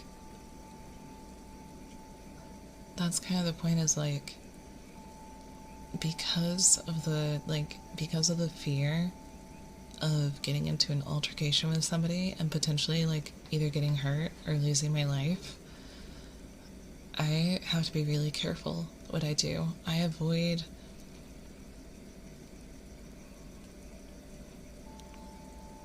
like the whole like door opening situation.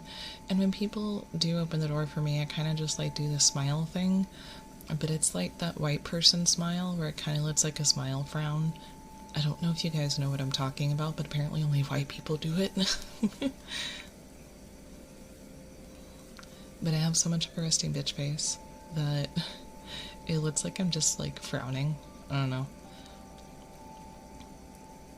But now, on the opposite side of the spectrum, Steele, on the other hand, is the kind of person that does, like, if he holds the door open for you, like, you need to say thank you. And I'm like, it doesn't matter, my dude.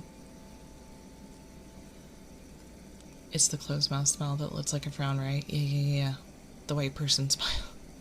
But I do that, and then it just kind of looks like it just looks like I'm frowning. And I just, a lot of times when it comes to like those, like, one, I'm gonna be honest, in this area, I don't want to hear, not, you know, like, not all men, I don't care. In this area, 99% of the people that have opened the door for me have been creepy old ass men. Because they're just trying to force you to talk to them. And it feels really shitty. I'll hold the door open for like mothers that are carrying kids in bags and stuff like that, but I don't care about anyone else. Like, it's really a struggle to have to deal with so much every fucking day. I've finally gotten more comfortable going into stores right now, but I know that's not going to last long because the holiday season is starting to get close. But this is like the only time I can feel comfortable going into stores because like people aren't treating me like I'm a sighted person when I have my cane kind of thing. Whereas like if it's super crowded areas, they could give a shit that I have a white cane. I have remaining vision left, so I see all the bullshit that they do. And it's human nature. It's human nature to like avoid hitting things. So like even when I'm trying to like hit the wall with my cane like I'm supposed to, it's still like you get that like panic. Having an invisible disability really fucking sets people just assumptions that you can literally feel them judge you, and it makes you feel guilty for something that you have no control of. And then there's like I mean, disabled people in general, like, we have internalized ableism. Like, ableism is just, like, ingrained in society, and it's really hard to, like, get over that stuff. Like, I didn't know that if a person was in a wheelchair, hot take, I hate holidays, I'd rather just pack out. That's fine. I mean, it's not necessarily a hot take, it's just like, some people enjoy the holidays, some people don't. Some people celebrate them, some people don't. It just really is what it is. I personally love Christmas, but I don't force it on people, because I'm really nostalgic about Christmas. My grandmother and my mother always made sure that Christmas was really special, even though we were super fucking poor. Oh, I hated it, I just could care less for it, yeah. But I have sexy Santa outfits coming. But the thing is like, it's difficult. It really is. Like, I'll use my cane and people will like get in my way. They'll try to push around me. They'll try to get past me as quickly as possible. They'll like charge right at me, like trying to figure out if I really am blind or not. They'll stand in the way. Like, then of course, like, you have, like, if I bump into somebody and I'm like, oh, sorry, I'm blind, they laugh at me because they think it's a joke. Because everybody always uses that stupid joke and they're like, oh god, sorry, I'm blind. And like, they aren't actually blind. So it's kind of hurt the blind community in a massive way. And like, you get those people that are like, you can't hear them say something, and you're like, oh, I'm sorry, what'd you say? And they're like, what, are you deaf? And it's like, actually, yeah, I kind of am. what do you mean? And it's like, it's rough. It is really rough. And even talking about it is giving me anxiety. But it's just like, Steele doesn't get the way that I think about the forced interaction thing. He's like, just say thank you. And I'm like, but I can't. Like, I'm literally, like, paralyzed. Because there's fight, flight, and freeze. Those are the three fear responses. And my fear response is freeze. So I can't talk. Sometimes I can't move. And I get, like, my anxiety, I get, like, really tingly all over my body. I don't agree with Steele on that one. But, like, he never tells me to just say thank you, but, like, I don't know. It's one of those things where, like, how do I say this without making Steele seem like an asshole, and then hearing him scream about me making him seem like an asshole? He's not an asshole. You guys know he's a good dude.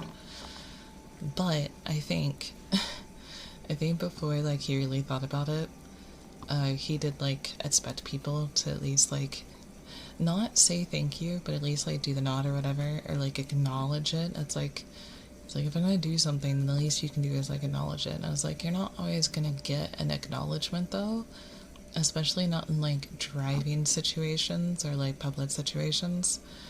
And, like, I think he got over it, but, like, it wasn't because he was an asshole.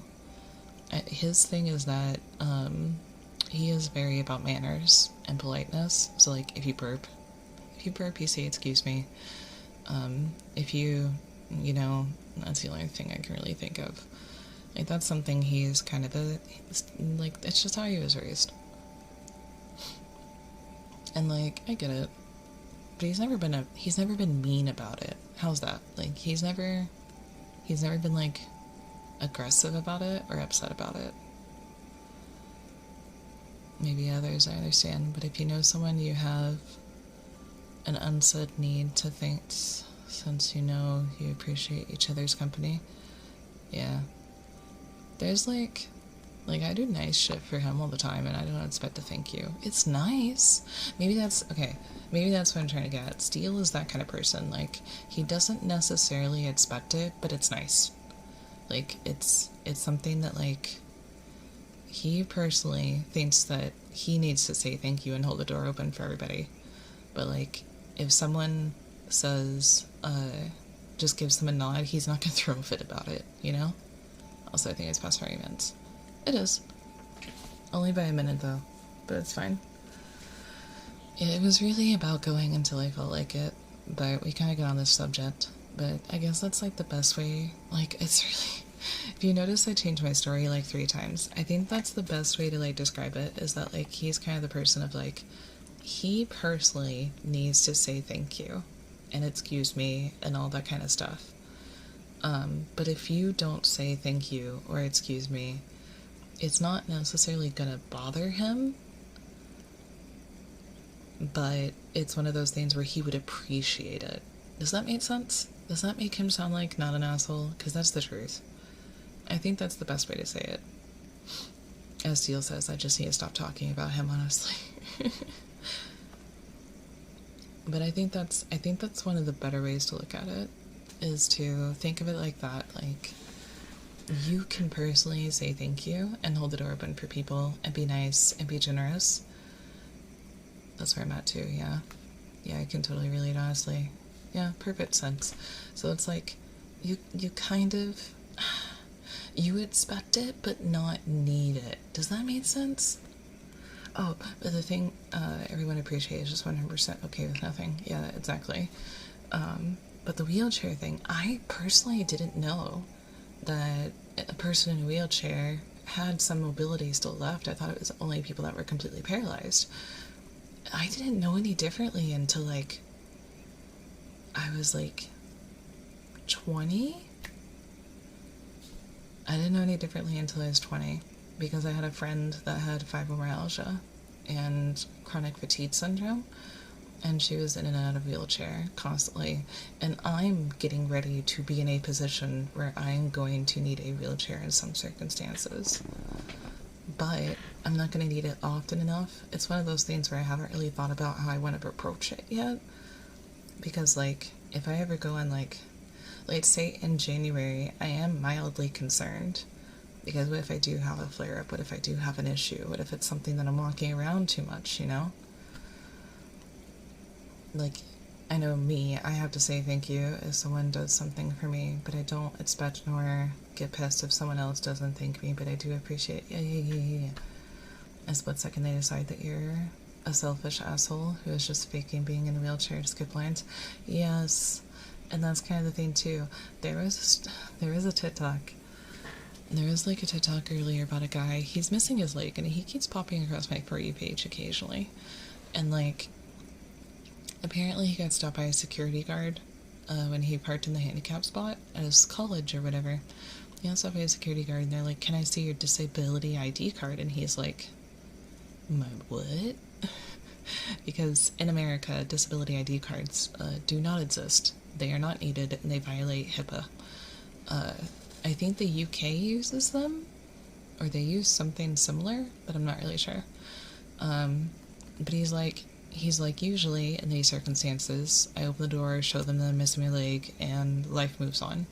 Because people do, like, steal their, like, grandparents' placards and stuff like that and try to abuse the system. And the security guard was still like, no, I need your ID card. And he's like, there is no ID card. Like, what are you talking about? And he's like, I'm missing my fucking leg. You can see that I am missing my leg.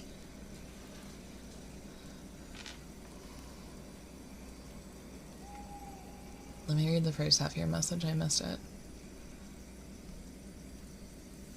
Like, at the airport, I will make use of the wheelchairs because I can't tolerate being upright for long periods of time. Yeah, that's where I'm getting without severe back pain and losing consciousness. Oof. I get severe back pain, but not the consciousness part. And people see the guy in a wheelchair, and I can already see that may look at me differently, just do their best not to look at me. Then when I get through the lines, get to where I'm going to, and stand up from the wheelchair to do something, everyone instantly changes once they... Okay, and then it catches up to the second message. Yeah.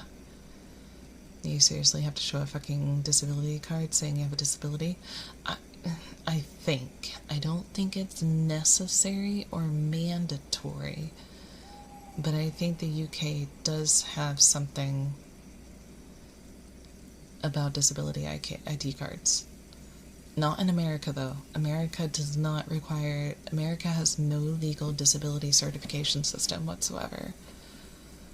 If you... So the two questions people are allowed to ask is, do you have a disability, yes or no? And that's it. That's it. That's all they can ask. They can ask you, like, if you have any reasonable accommodations that you require. But if you have a service animal, they can ask what task it performs, and that's it. Pass out. Or attempt 2. Thank you for the stream. Of course, of course. Sorry, at the end got a little heated. I'm sorry. But my other issue is, like say if I take a subway system, right? If I go out onto a subway system, people think that if I don't have my cane, people think I'm just some young asshole taking the handicap seats. And then if I have my cane, people who will, like, get up and move for me. And they're super sweet. I appreciate it. And, like, sometimes I don't think I really deserve it because, like, I'm blind, not handicapped, but I do have really shitty balance because blindness affects your balance. And so I have really shitty balance. And so, like, it's nice to be able to sit down on the subway because I've never really been able to stand up on them very well. But if I don't have my cane, they think I'm just a bitch trying to get the handicap seat for absolutely no fucking reason. And then, of course, if I tell them I'm blind, they'll be like, well, you can see me. And then, like, it's rough, man. Maybe that'll be my next stream, telling you guys the shitty disability stories that I have. I don't have a lot that I haven't already told you guys, honestly. And my day off is tomorrow, isn't it? Yeah, it is.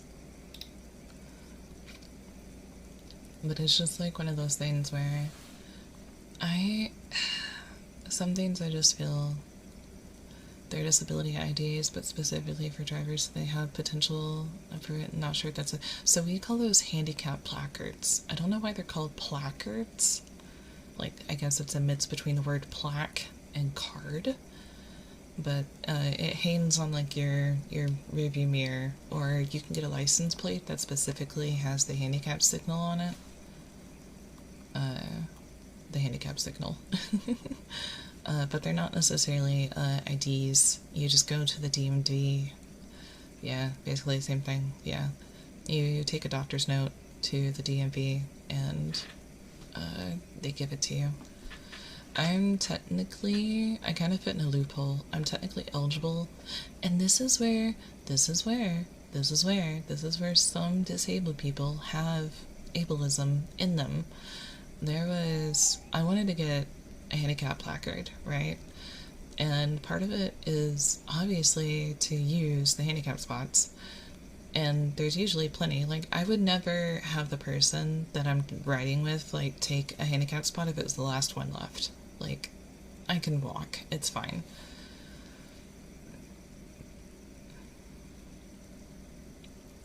But... Sorry, getting a little hungry. I'm very glad I was around a lot of different disabilities from a young age. Because my dad's right, getting a lot of that issues. There's also just assholes, yeah. But the whole thing with, like, the handicap spot is that, like, I brought it up to my vocational rehab person.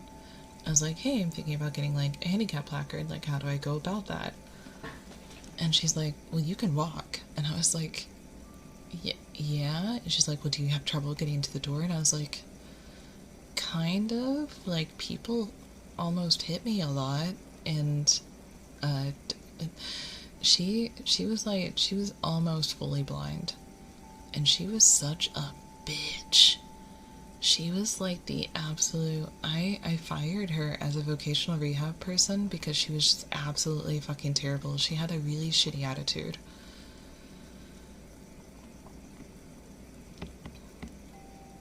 Like, it was just really... She's like, well, then you don't need it and you don't need to apply for it. And I was like, okay.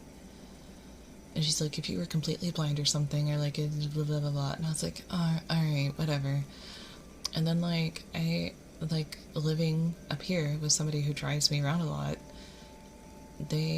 it'd be a lot easier on both of us if we could use the handicap spots, because then it's less distance that like I have to hold on to steel or use my cane. Because like a lot of times if we're just going into the store, I'll just grab onto the back of light steel's sleeve.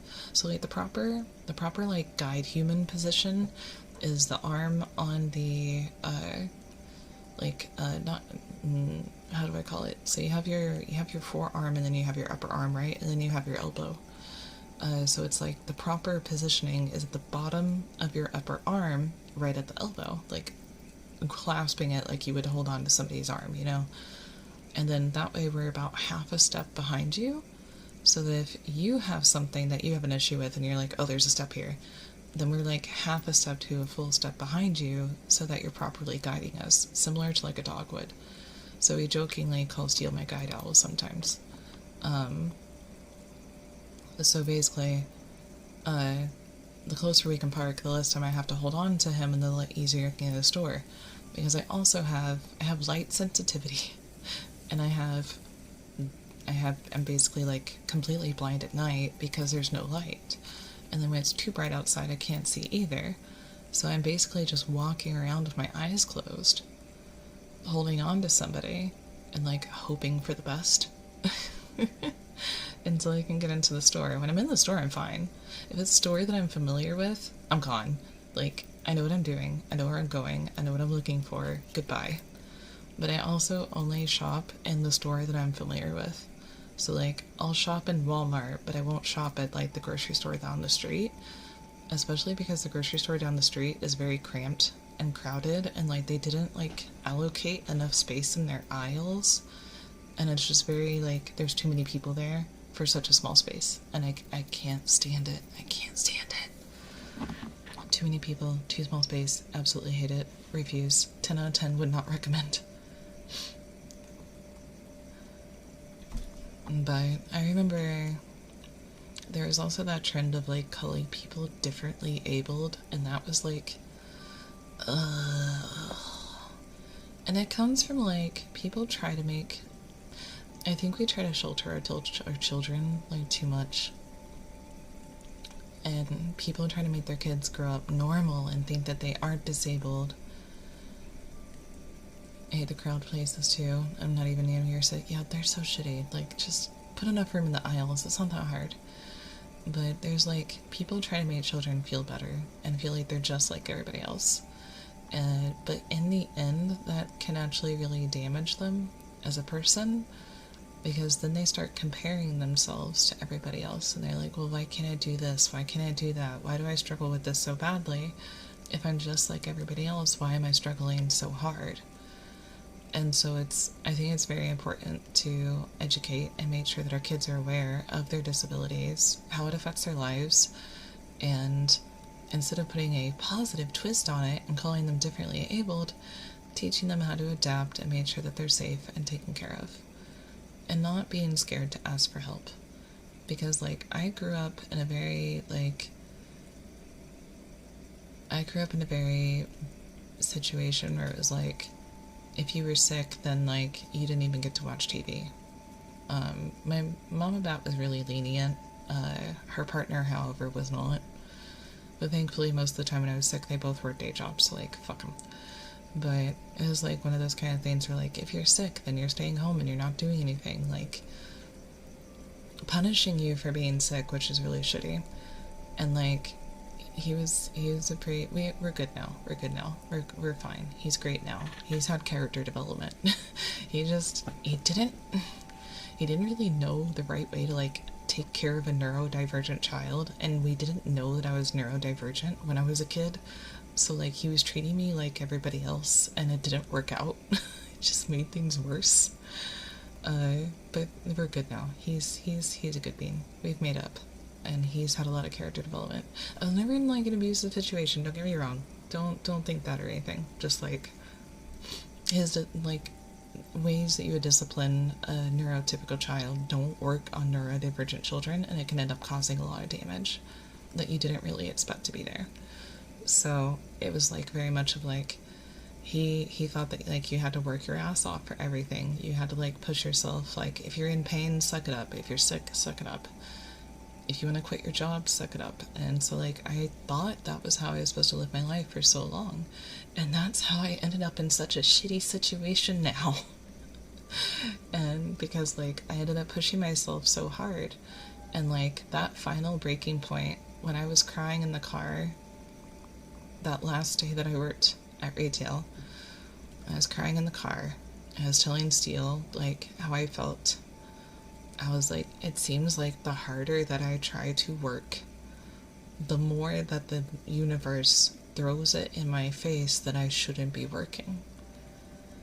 So while maybe on a daily basis a safety incident wouldn't happen, because I was forcing myself to work, because I was forcing myself to suck it up, I ended up putting myself in a lot of unsafe situations that could have been avoided. Part of it being my eye. I lost a lot of my vision because I forced myself to work. But I also didn't really have a choice because I wasn't disabled enough for disability. I couldn't drive, but I couldn't get disability. And it was really shitty. But I always feel, hang on. I always feel guilty in trying to use it. I can walk, but at some places it's so far away that I will really suffer if I walk that whole way and all the way through the store or whatever. And using the handicapped spaces can make it a lot less physically stressful. Yeah. I guess we're having very sentimental, so if I ever had a child, I would always understand that they are going to, that they may have issues. I still always feel paranoid, even when there are a small number of handicapped spaces. A small number of handicapped spaces would be space for the period of time while I'm in there doing my errands. All the hand spaces will fill up, and someone that will truly need the space will be able to get one because of someone like me using it. It was the same way, like, I had to get my appendix out, right? And when you get appendix surgery, it is really hard to stand up straight. Almost impossible. You're like hunched over, holding your stomach in pain. So I use those motor carts. And like, I have no shame. I have no shame in using the motor carts. Like the little, like, carts that you can use, in the grocery stores and stuff. I have no shame in using them, but Steele will get embarrassed a little bit. He used to get embarrassed. He's like, please no. I'm like, but I need to. But I got my appendix out, when I was with Mama Bat, and I used, or hunched over for weights. Sister had appendicitis before, and she couldn't. It's so fucking, you have to, like, you have to work your way up to, like, being able to stand upright very slowly. It's very difficult. But I used one of those motor carts when I had appendix surgery, and I didn't give a shit if someone looked at me. Like, I was in my pajamas. I had, like, my stomach hunched over like the fucking thing. Like, I was gonna get my fucking groceries and get out. The only reason that Mama Bat kind of made, she didn't force me to go, but the only reason, like, she kind of made me go is because, like, she's like, you need to at least get out and, like, stretch a little bit. She's like, can you use the cart when we get there? But, like, you know, walking towards the store. Oh, shit. Maple Winners, thank you for the raid. Thank you.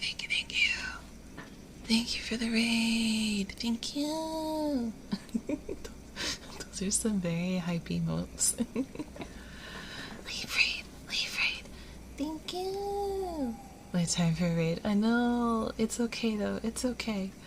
We're just having like a chill talk session. So if you're okay with that, please leave a follow and hang around. Those are some fucking emotes, my guy. I got this fucking chair. But it's one of those things where, like, but thank you, welcome in raiders. My name is Estrella Raiders. I'm a fat VTuber, and tonight we are doing comfy cozy ASMR. But I'm also getting into some very deep conversation about disability and what it's like living with a blindness and all that other stuff. So it's been like kind of weird. Sometimes you get to the point where you're in so much pain you just don't give a shit about anything, judging or anything. These emotes are so hype for an ASMR stream. I know. I love them. I kind of want them. I also do more than ASMR if you're interested in that. I also end up playing a lot of RPGs and stuff like that. I fucking love those emotes. I love it so much. But I do a lot of other content. We're just mainly focusing on ASMR for the most part this week because my power supply is dying. And I have one on the way, so we're just kind of taking it easy. I did all the good ASMR earlier, now you guys just get to hear me talking. It's been a pretty unique ASMR stream so far. Look, I'm sorry. And start licking your ears again. Let me lick those ears, Pisto.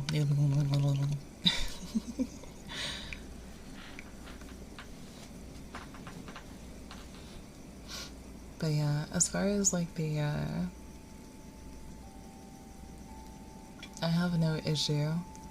Oh, don't apologize. I know, like, the Twitch chat. Yeah, I don't have an issue using the motor carts, but like, I found out that I had damaged cartilage on a mini, and that was when I was limping really badly, remember? Which is the whole reason why I have the footrest under my desk. Papa bless.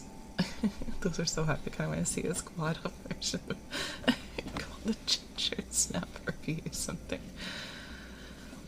Can you save that? Pesto? Can you save that emote name? I want to look at it later. I want to see what they look like. They're so cute. It's so fucking hype. I love them. That does look like something Ginger would have.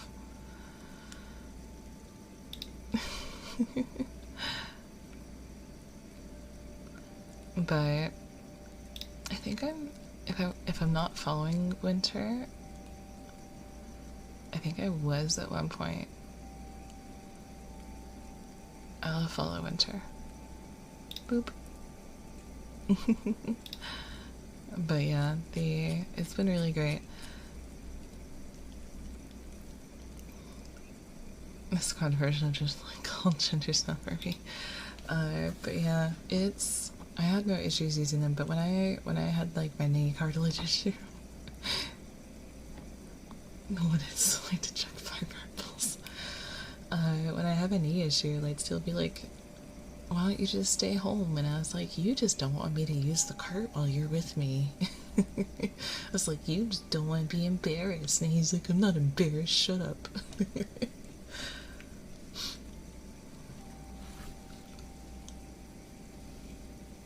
Like, as embarrassed as he is to be around someone that's using one, doesn't he think I'm just as embarrassed using one? I drank 1 Red Bull the other day and I got a headache and my heart rate was going brrr. If you took 5 Red Bulls, this would happen. I remember why I avoided that shit, yeah. I don't have that bad of an issue with it. My heart rate does increase and I do get a little jittery sometimes depending on the energy type. Speaking of which, my rogue order did ship, thankfully. Yeah.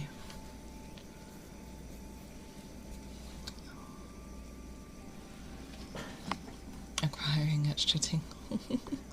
Fingies. So we've got a rogue energy coming. I'm really excited. I got myself the blue raspberry energy drink, and then I got the raspberry peach hydration one. So we're gonna have a little bit of everything, which is nice.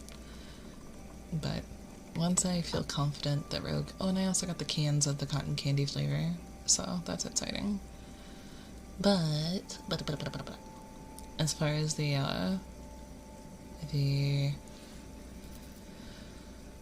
what am I thinking? The whole, like...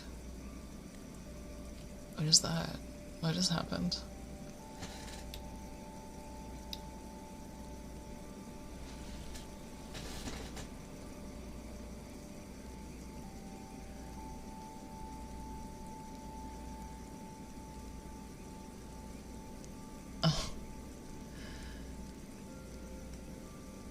So Twitch is telling me that it's a good time to remind you guys to follow.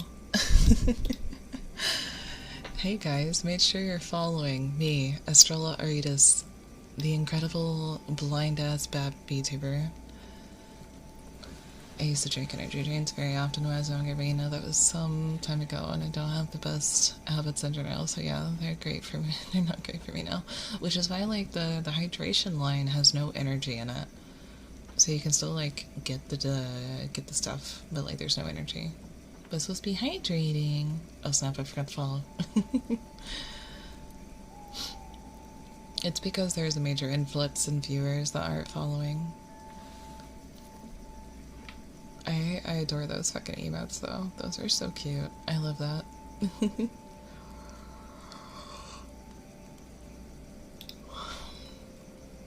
But yeah, as far as the situation goes, it's one of those things where it's just like, I had a delivery driver at one point tell me, he's like, you should put your blind in the instructions for delivery, and I was like, no, I should not. I'm not gonna give people an open invitation to fuck with me. Like, no thank you. No. Because, like, then it's just, like, a giant notice saying, like, hey, this person's alone and vulnerable. And that sucks.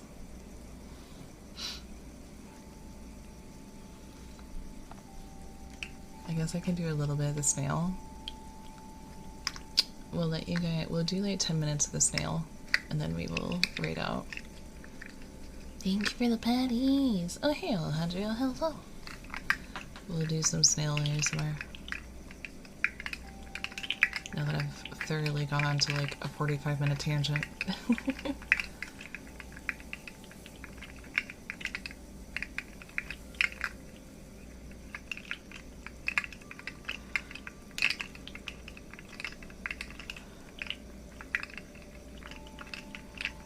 I also think that people have the impression that ASMR is some weird ass shit, and like, well, some ASMR artists are weird as fuck, and I am also weird as fuck.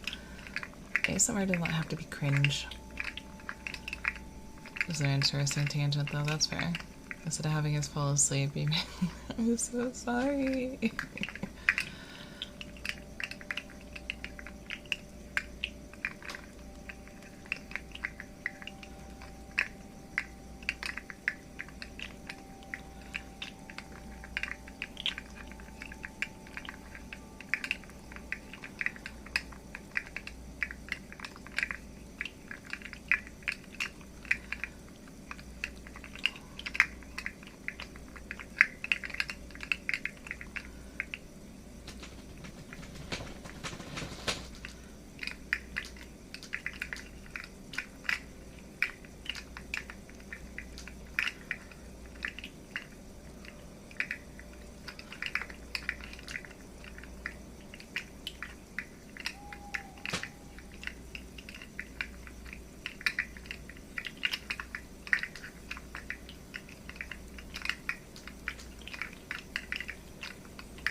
Did you please respond?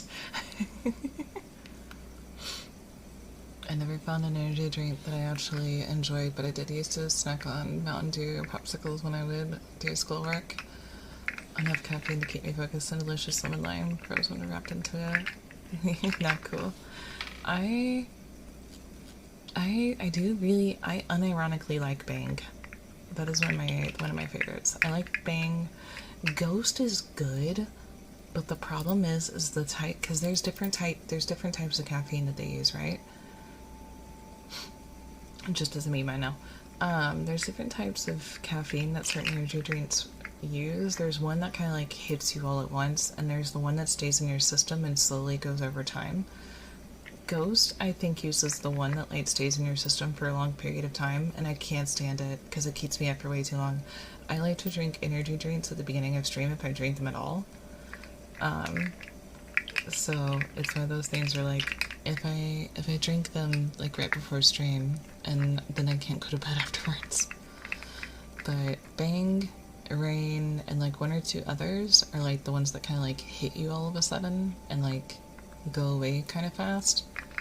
So I can usually go to bed after stream if I drink like Bang or Rain. I'm not a huge fan of Rain. Steel is, but I don't like it. I don't like it. It's okay. I just am not a huge fan of it, so I'll drink it if I need to. So many, either that's way too long or make it jittery. Celsius? I haven't tried Celsius yet. To be honest, you're the only blind person I know and talk to, so I always like these conversations as an opportunity to see other points of view. Points of view.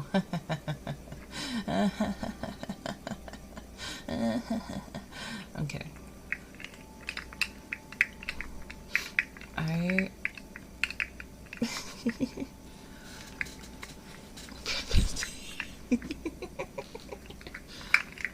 I can't take anything seriously, Gusto.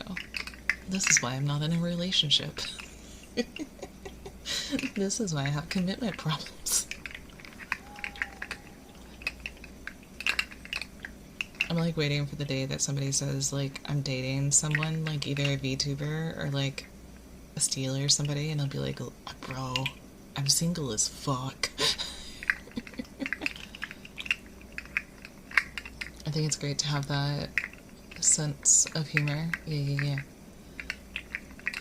But it's also not like, some disabilities happen. A lot of people get disabled from very traumatic events, so it's completely okay for them to not joke about it the way that I do.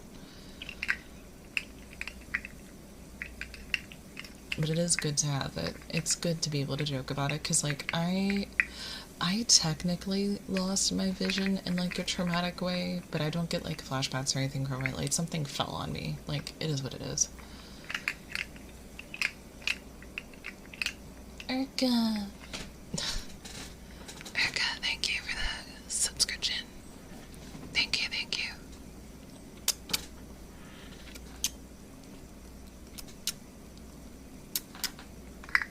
Also, thank you for the balls. Oh, Pisto's taking your balls. Okay, that's fine.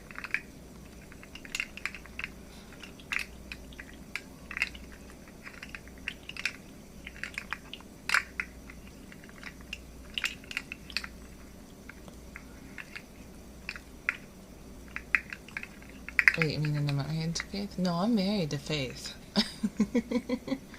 I'm also married to like 6 other people.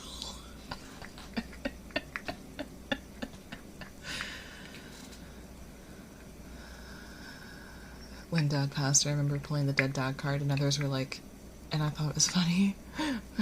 Plus, crap his ass. Yeah.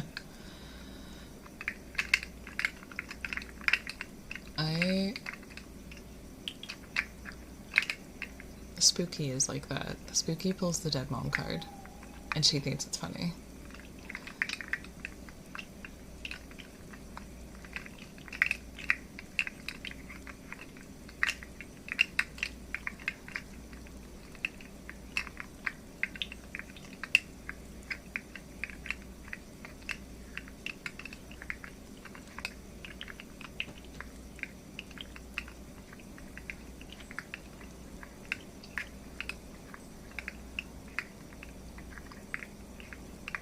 We only get the card once, but I mean, you can technically get it twice. You get one for your mom and your dad. It depends on everyone's circumstances, yeah. I wouldn't, like, you can't really tell someone not to joke about it, but you also can't tell someone to joke about it, so, like, it's to each their own. One's for that parent, yeah, that's fair.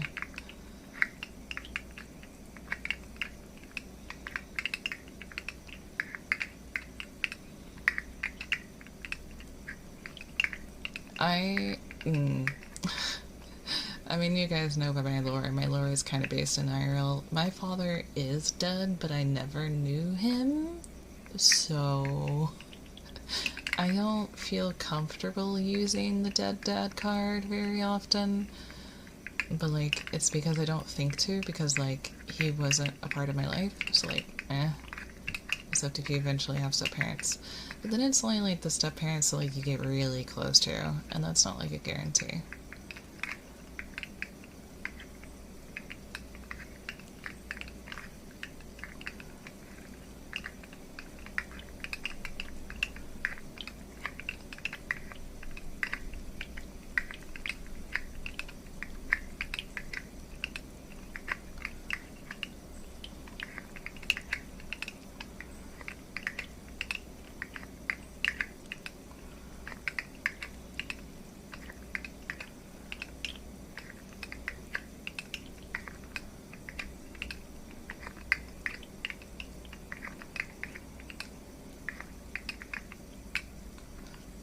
I'm actually kind of like, it's, at least I avoided the dead parent trauma.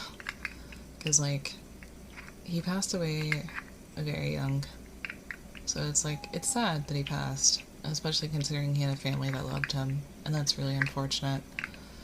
But, like, thankfully, I didn't go through the trauma of losing my father, so it's kind of like one of those things where, like, it was kind of a good thing that he wasn't around.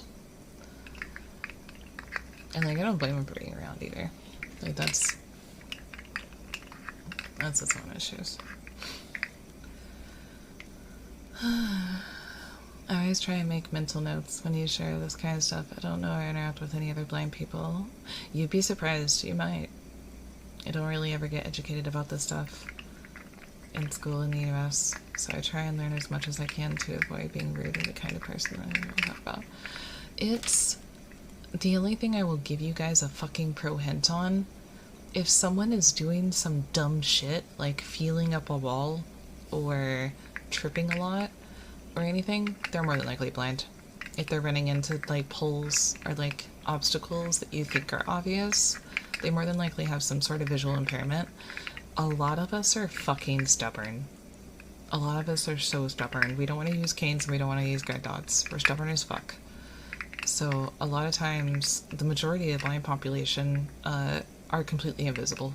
I actually offered a blind person across the street, and I remember they said to have them hold your elbow.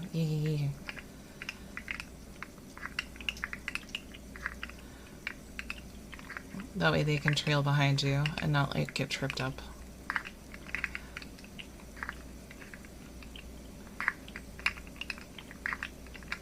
It's always best to like always ask. Always ask.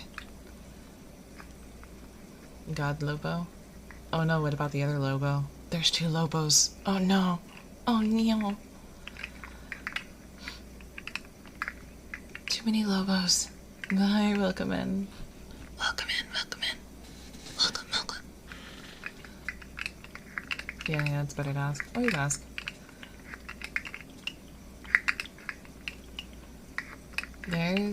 Do I know? Wait, are there more Lobos? There's Lobo VT, right? From Nadz's, and then Ginger's, and then he comes in here sometimes. Isn't that Lobo VT?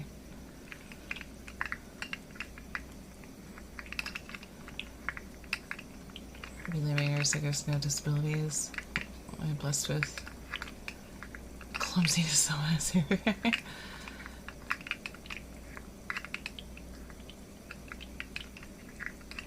Sounds familiar. Oh yeah, no, yeah. Lobo's nice. He's in Nadz's streams. He's in Ginger's streams. He's popped over here a couple of times. The reason I say always ask is 1, because consent is key, but 2, if you ever notice, take a notice of people that are in wheelchairs by themselves and see if they have anything on their handles. Because a lot of people put like, good night, thanks for the stream and have a good night. Have a good night. A lot of wheelchair users will put like spikes and stuff on their wheelchair handles because people will just come up and start pushing them places. They won't even ask. They'll just be like, oh my god, where are you going? And start pushing them without consent. And it's really fucked up.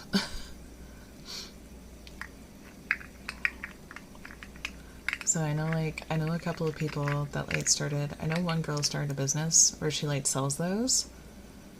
Yeah, that sounds, I had a lot of people, thank you for the petties. I had a lot of people when I went to New York City by myself. I had what they call an ID cane. And an ID cane is super short. It's a white cane that's really short. And it basically is just a signal to be like, hey, this person has visual issues, please be aware of it. It's like, it's short, I don't really use it, I just kind of hold it out in front of me, it never touches the ground, like it's not anything, it's just a short little ID cane. I had so many strangers just grab my elbow, or like grab me and like try to guide me without asking, And while I understand they were coming from a place of like kindness, it was so jarring. Now know why they really appreciate when I ask first, even though they decline. Yeah. Because sometimes, well, the problem is like a lot of times, like wheelchair users, like the doors, Libo VT, he tried to get Co to troll for listening to 20k truth or dare. Co did the troll though, not even when Maleficent was encouraging to. But a lot of people, like the themes that say they're accessible aren't really accessible, especially for wheelchair users, because a lot of doors are too heavy, and a lot of them have like lips. They call them lips, which is really dumb, but they're like little bumps that are on the ground that are really hard for people with wheelchairs to get over. Unless known of everything a true story. Yeah, that has to be really uncomfortable. Like, don't randomly touch strangers. Yeah, it was really awful. And people would be like, oh, they're just trying to be nice. And it's like, no, fuck you. If somebody came up and grabbed your arm and started needling you places, you'd be upset too. But, a lot of times they might actually need help. Like, getting in and out of their car, probably not. Getting into, like, a regular store, probably not. Getting up a ramp, probably not. But when it comes to doors, door frames, why the heck would you just randomly start pushing or grabbing people even when talking to them or asking them if they need help? I don't fucking know, dude. They think they're being nice. They're so delusional that they think they're being nice. And then they get offended.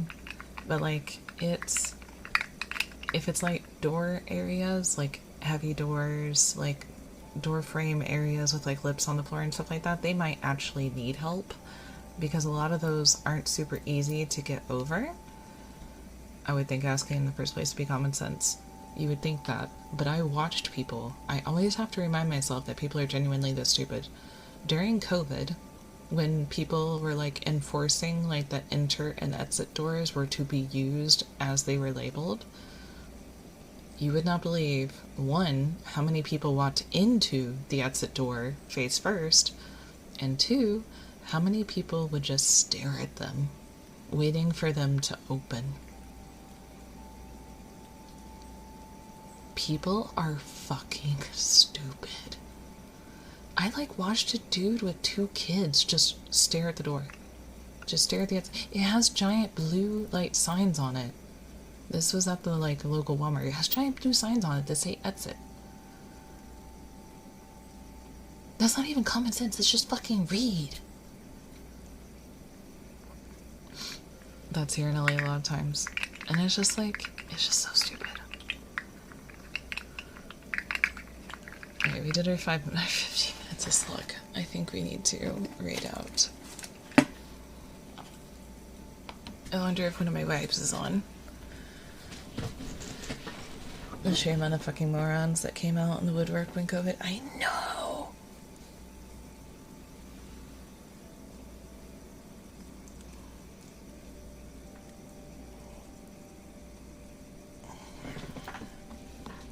Alright, let's see if one of the vibes is on. Wifeys, wifeys. Do I have some wifeys?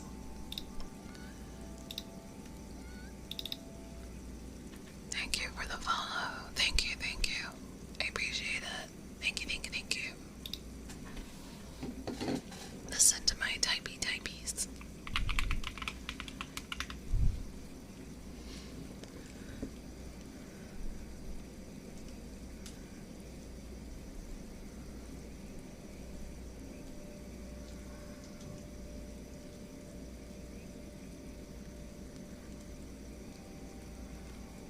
I just raided Birdie the other night. Hang on, let me turn my light off again. Alright.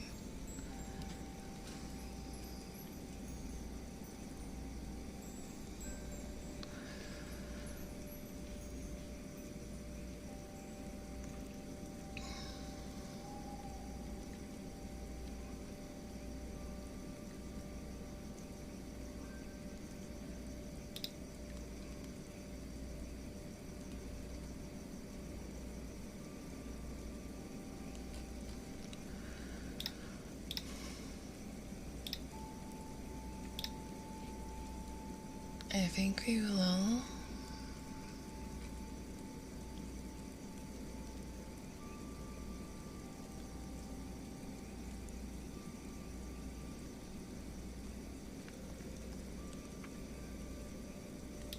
The only person I have online as right now is Neko.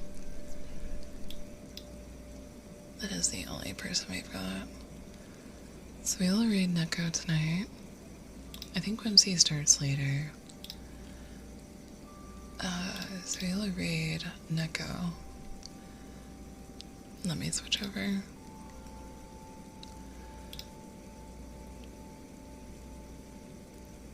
Let me read through chat real quick.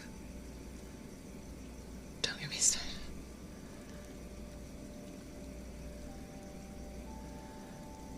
The sheer amount of fucking morons that came out of the woodwork with COVID. Thanks for the stream. Now I can't sleep. I'm so sorry. The pandemic made me realize a lot of people are fucking idiots. The sad part is that some of them turned out to be relatives, friends that kind of damaged our relationships. That's the unfortunate part. Well, reading is apparently not that much of a common skill of nuts.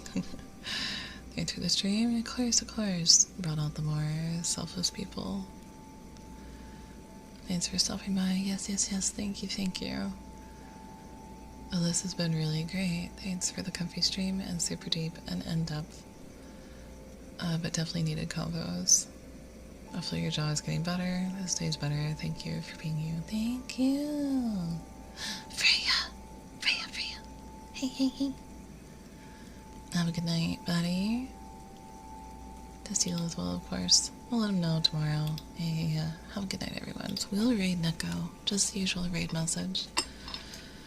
I've been lurking. Yeah. Thanks for the stream, of course. You're such a supportive good bean. I fucking love you, man. You were just like so heckin' supportive. Please do not. Comfort? No, it's fine. We'll just do the regular raid message tonight. Also, I love you guys. I hope you have a lovely night. I can't wait to see you again Saturday. I'll keep you guys posted if the PSU comes in. If it doesn't, we'll do more ASMR. I love you guys so much. Have a good night. Bye.